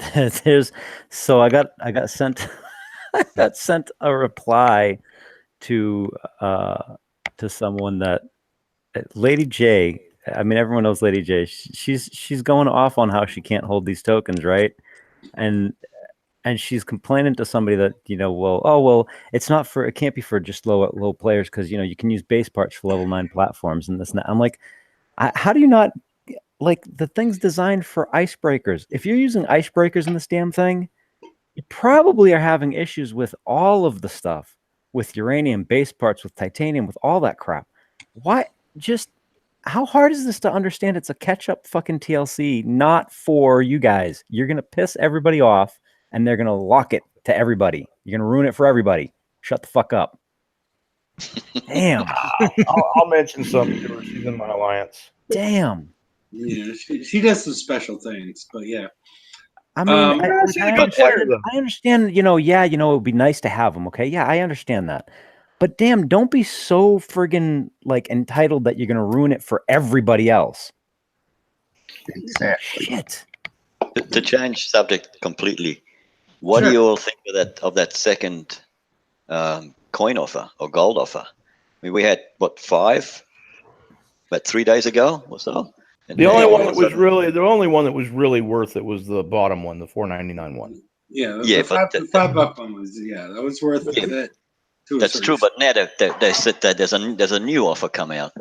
The 2-day build token one, or are you talking about? No, the gold offer. I've got a $100 one and a $50 one and a $20 one. I'll have to check that out. Is there? But still, the best value. I've got all those offers too. But still, if you do the math, the best value is still the $4.99 one. Yeah. I'm not talking about the value now. I'm just talking about we had what, 5 or 6 offers come out 3 days ago. 2 sets of them. Yeah, and now we've got another set of 3 come out just this morning or whenever it was. Or I'm not sure. There's one in here that I just noticed that I don't know that this is.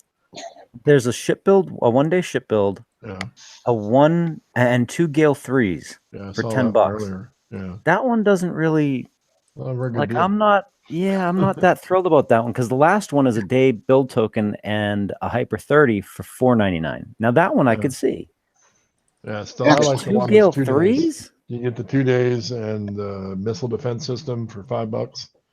So Yeah, I buy like that one a too. lot. No, it was 1 day and 2 No, I missile saw it, defense yeah. 3s. Yeah, that one I No, like too. That one's you okay. get- $4.99. you get 2 for But that one. $10 for a 1 day But that- plus just 2 gales? No, that's Yeah. junk. No, I don't Especially know who when you came get up with 2 that for one. $5. 2 day build tokens for $5. Like, and what? Yeah, plus a defense 3, yeah. Yeah, Still- I don't even care. I've like 20 of those, but I just half price. Yeah, I'll take it. Sold. I'm a I- filthy pointer though, so Has anyone seen the post in forums by Chris about the skirmish cycle breakdown? Yep. There is something in there that worries me about What's how that? hard this raid might be.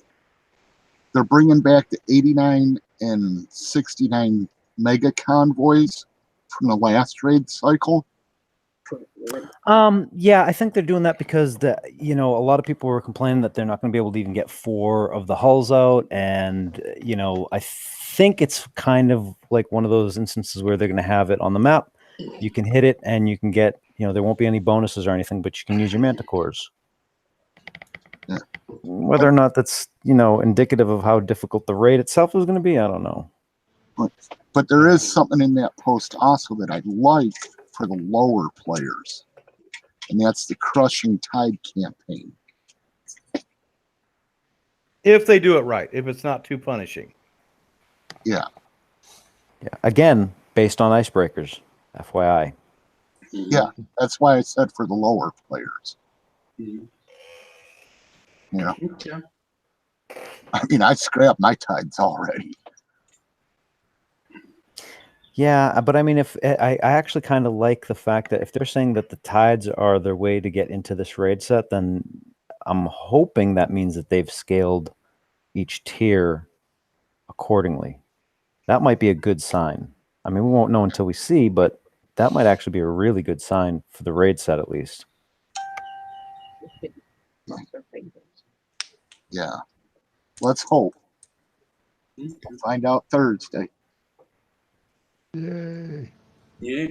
So is there I keep on asking, are we, can we go to the after show, or are we still have enough juice for a live show? I didn't have enough juice for the live show to begin with, but Well, You never have enough live. You never have enough. whatever. But I Yeah. do go, have go. enough to get 5 grease monkeys. So You and there your you go. grease monkeys. You fucker. Or I'm sorry, 4. So you feel better. Just keep it live while every keeps rolling them. I'm just Yeah. Is anybody in the 300s that has a hunter fleet that they could stick out so I can hit some SSRBs? I need some uranium.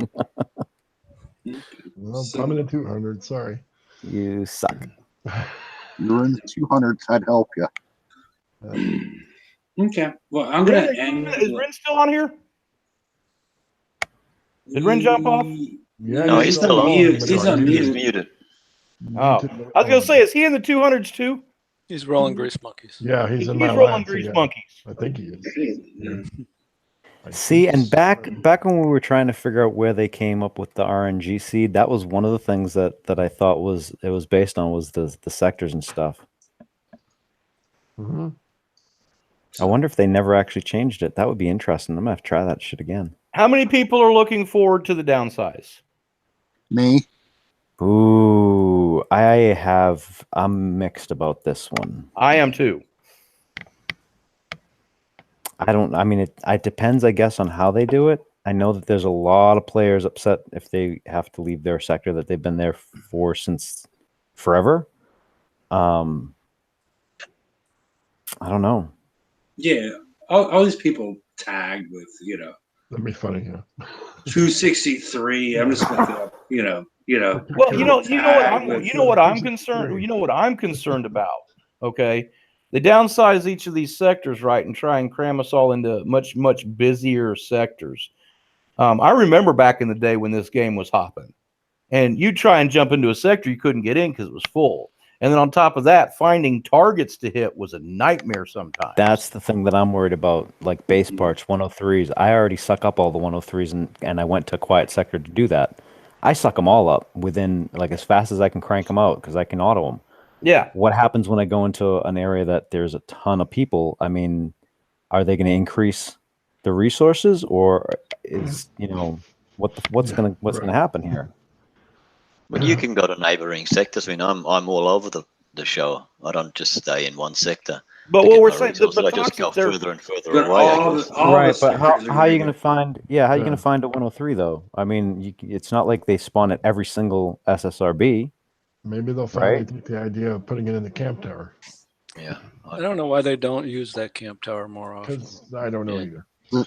I don't know why the base parts are on a stupid ass timer, Just use the locator. Yeah, that's an issue. dude. I You don't know what I'm why saying? any of it's on a timer. I clear everything on the locator when I need base parts. All the 103s are gone. I will Well, that's clear the thing, is every single everybody one will of be doing them. the same thing. Right. They'll all be doing that same thing, which is a logical thing to do. But it'd be a race to each one, and like five Exactly. people showing up and be like, "Damn it!" Then they all go to the next one, and it's like it'd be funny to watch from a zoomed out view, just like ants racing around. But It'll be But like what old won't be, convenience. but what won't be funny is everybody's already complaining they have to spend too much time on the chore of gathering resources. Right. And if they don't do something, if they crowd us all together to where everybody's competing for very limited targets, that is going to take that chore time and double and triple it. It just shows with all the things. It's the unintended consequences of all the different things they try to do. And there's good in it. There certainly is, because there's so many dead bases, so many dead sectors. And it's like, it'd totally be better if it's more active, more going on. I think that in general is great. But there's always the other side. They've already, There's always the other already, side. they've already rolled out a fix. This is not, I don't even consider it a Band-Aid, because I'm going to tell you what, since they brought out World Comms, my world's hopping. It don't matter if I'm sitting in a dead sector right now, and it's still hopping because everybody's talking shit. Well, and sure, but but more. I don't mean just like that part for sure. But as far as dead. I mean, for the longest time, people until they brought the docks back, people were always complaining about dead bases. At least they can get rid of the dead bases. I'm all for that part of it. I'm talking about the shrinking of the sectors themselves. That's what's worrying me. I know. I'm just saying that's the duality of everything they do. No matter what they do, it's going to be good for somebody, bad for somebody. It's going to be good for one reason, bad for one reason. And I don't know. I guess that's why I don't get too upset about the game, because I just go, nah, whatever. Yeah. There's also the portion of like, how much knowledge do they have at this point in order to execute this kind of stuff? Do they have enough knowledge about the game to decide this is a good thing to do? I think we're going to answer. What?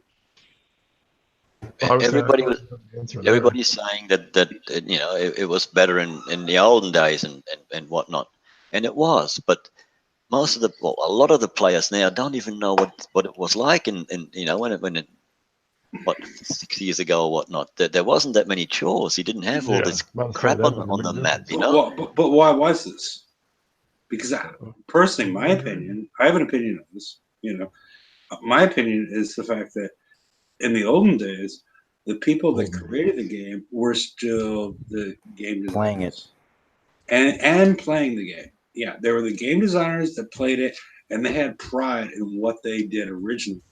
Now I see, like, okay, well, this is what, it's sort of, if you follow the NFL, I didn't draft that player. I'm not going to have, I don't have a reason not to get rid of that player, or, like with the Tier 7 halls. The Tier 7 halls are the most boring thing ever as far as the Conqueror halls. They don't do anything different. I mean, the 7 Deadly Sins were way better. I mean, it's... Who's got the Voltron theme song? Yes, Probably Brian. I don't know. Hey, Brian, how are you doing? Fuck the TLC, burn it and everything it loves. I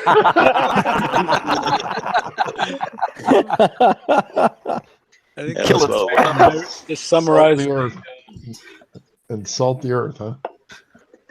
I mean, I don't think I have anything new to add, but when, I have a fully built fleet of scatter manticores, they've got the D6 armors for the reduced repair time. They couldn't complete prize pack 3 from full. They couldn't complete prize pack 2 from just like an hour of repair left. I guess I thought that would be okay. For prizes that are diminishing in value rapidly, because we only have 3 months for this raid cycle. So 3 weeks in, that's already a quarter of their life. And they can hit targets on the map after. How well have those been tuned, really? How well have those recently been TLC is a tuned? They fine haven't. example, isn't it? Yeah, and I mean, like the 103 base parts have been switched around, such that the Hydra is the better auto than the auto fleet, and even better than the auto fleet with skill, it would seem. And we haven't even seen these new targets necessarily come to map yet, the titanium ones. So they didn't balance it for raid repair time, or for having half repair. They didn't lower the damage, and it's very hard to have a fleet that could do all the targets. Is Target 7 new? I think Target 7's new. I'd never seen it before, and it was tougher. The ships took longer to kill, even with the full fleet. They just had more health. Yeah, it was a new target to me. I mean, I think, Okay. See, I thought the seventh target was easier. I found it to be easier for my fleet, but then I'm running missile instead of scatter. Yeah. What was the other thing? It feels like, because the thing with the D6 versus the D5s, the D6 has lower repair time, but the D5s give you more resistances and a little more armor, I think. So your fleet is actually more durable with those. And while in the raids, it was beneficial to switch to D6 because of the massive repair time reduction, it suddenly became advantageous to switch back to the D6s so that you could have a fleet that could go through, 3 sets worth of targets and then a bonus and probably another bonus in the mastery. I haven't even looked if that's a targets or not, but to ask that is just so backwards. It was so poorly tuned.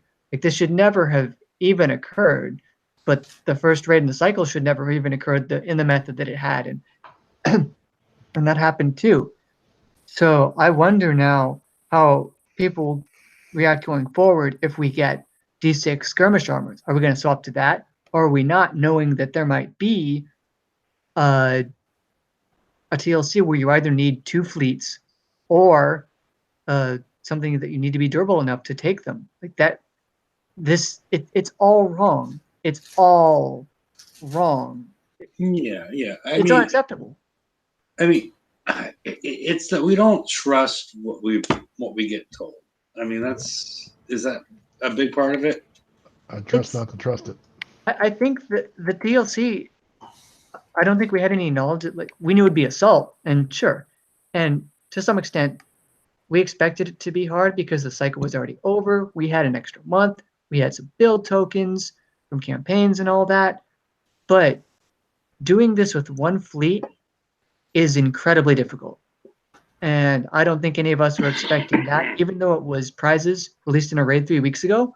It's just, they asked too much without like proper tuning. You need to be able to do 3S sets, and maybe you can do that. But the last one for the hull itself, no, not without great skill and great connection and a perfect fleet. And the kicker is, it says Manticore fleets recommended. Like, what else are you gonna put in there? What else can you take in Katie's. there? You can take them in there. Yep. Yeah. Katie's Yeah, I ran- Katie's and Manticores. I ran the whole bloody thing. Oh, nice. They're fine. Wish I'd Both have of built them. one. Yeah. Can't be ours to get Katie's the cards. a dirty word at this point. Yes. I feel like they failed to separate. Like, if they took an aggregate of repair times, they failed to separate the Katie's versus the not, because it's night and day. It really is. I don't even have one, and I know it's night and day because I hear the testimonials from people who have one. Night and day. So yeah, they fucked that right up. Mm-hmm. I mean, they had to let it in because they blocked it from the whole damn raid set, and that was the whole. You know, it's a capital hull. It was that you've spent money to put, to get it out. I mean, shit. And like I said, I said this at the beginning of the show, Brian. I don't know if you caught the earlier part of the show, but I just got here. Before the raid set had started, I had already decided I'm building the thing. And if not for anything after the first raid, for sure, like it convinced me to build it right after the first raid to have ready for the second raid because of the A sets alone. But yeah, I mean, it's a capital hull. I'm actually watching Vengeful One do his mastery right now with his Katie's. Now, here's a quick thing. Now, can any of the the Riser or the Bat do that target? Has anyone tried that? To which target? And are they allowed to get in? Are they even allowed in? Why would we even try We that? don't want to do Yeah, that. why would you do that? It's an assault Oh, target. yeah, Those are skirmish. Sorry. Yeah, never mind. Don't worry about it. Yeah. Yeah. We'll move on. Strike that remark. When you edit the show, cut it out. Yeah. Okay. We'll take care of it in post. All good. Yeah. Just saying. We're not going to talk about that. We'll fix it in post. Yeah, that's it.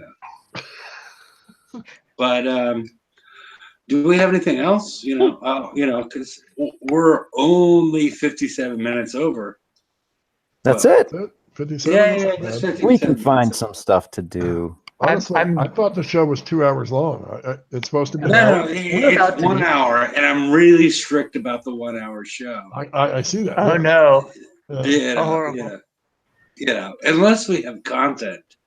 Maybe it's Unless we Canadian have stuff hours. to talk about, Is to this go Canadian hours? over the 1 hour. So we're 57 minutes over. I'm just checking to see if we have content to go over because we can go to the after show and Go ahead, Brian. I'm assuming this was mentioned before, but you remember how we were told in the VXP weekend, the first, that the smart torpedoes could run out of fuel, and nobody ever got it on record. And now they're just all of a sudden, oh yeah, we changed it. They can run out of fuel now. Thanks, guys. I Thanks. don't remember the Thanks, fuel part Casey. previously, but I don't pay that much attention. So they can't run out of fuel anymore? No, they can. So they can. Okay. We were told that I believe we were told that they were able to through an official enough source, and then we tried it, and it couldn't. And I was like, yeah, they can run out of fuel now. So, I whoops. don't know. They just died on the way to me, so I couldn't tell you. But you have bats though. Yes, I'm just being a dick. It's fine. All right. Well, I guess we're going to go to the after show. I'm going to post the link in the right-hand side in case anybody would like to join us. And I really hope people try to experiment on the VXP targets and let us know what's working for you, what's not working for you. Maybe we'll do a Sunday show and let people talk about that. If I get enough feedback, either through comments down below or the people that know my, know who I am on Facebook, and let us know, are you finding something cool, something interesting? And, just let us know. And we'll do a Sunday show. We'll talk about it, discuss, go from there. And I think we're at the absolute max that we've ever had for 4 thumbs down. I'm not even sure how that happened. I'm not even sure who to blame. Yeah, I guess I blame Magic Mike, but Okay. We're not sure why I'm blaming you, but Well, I didn't have enough to say, probably. Just to be consistent. It's okay. Yeah, it's all good. And I yet, get the blame for everything that happens. 51 at people the house. watching. What? 2 hours into the show, and we still got 50 people watching. Yeah, I mean they can join the after 49 show. now. Look at the thumbs up are going up now. See, There we go. Come on, get rid of some of those thumbs down, guys. Man, but it doesn't really matter. But, oh, there we go. Magic Mike. You know what it was? They were all pissed off at Ren and old boy getting those grease monkeys. Yeah, I don't know what was going on. That was it. It was either that or us complaining that people need to get the sand out of their underwear about the friggin' turret things. Yeah, I think it tokens. only matters as far as their own what they see personally, as far as their views. As far as likes and dislikes, it really it only impacts your personal view. Like what you're going to get recommended to watch. So That's right. yeah, it's all good. But potentially an emergency show on Sunday if we get new info. And if we do an emergency show on Sunday and we don't get any dislikes, Hefe said he'll come on live in his leotard. well, I'm already live. You in my want to leotard entice right the now. people, not scare them away. Yeah, I'm already live in my leotard at this point. Is it the And penguin or it's the still getting the sequin one? dislikes. Is it So, gonna be the penguin or the sequin one? Yeah, well, I can change things up. It's always a possibility. But I'm gonna stop the live broadcast, and everybody's welcome to the welcome to the after show. It's we've already gone for over 2 hours. 2 hours, 2 minutes, 2 seconds. Yeah. Okay, well, good night, everybody. I mean, it'd piss off Rue if we went this long, wouldn't it? Huh? So, later, everybody. Night, everybody. Maybe Everybody.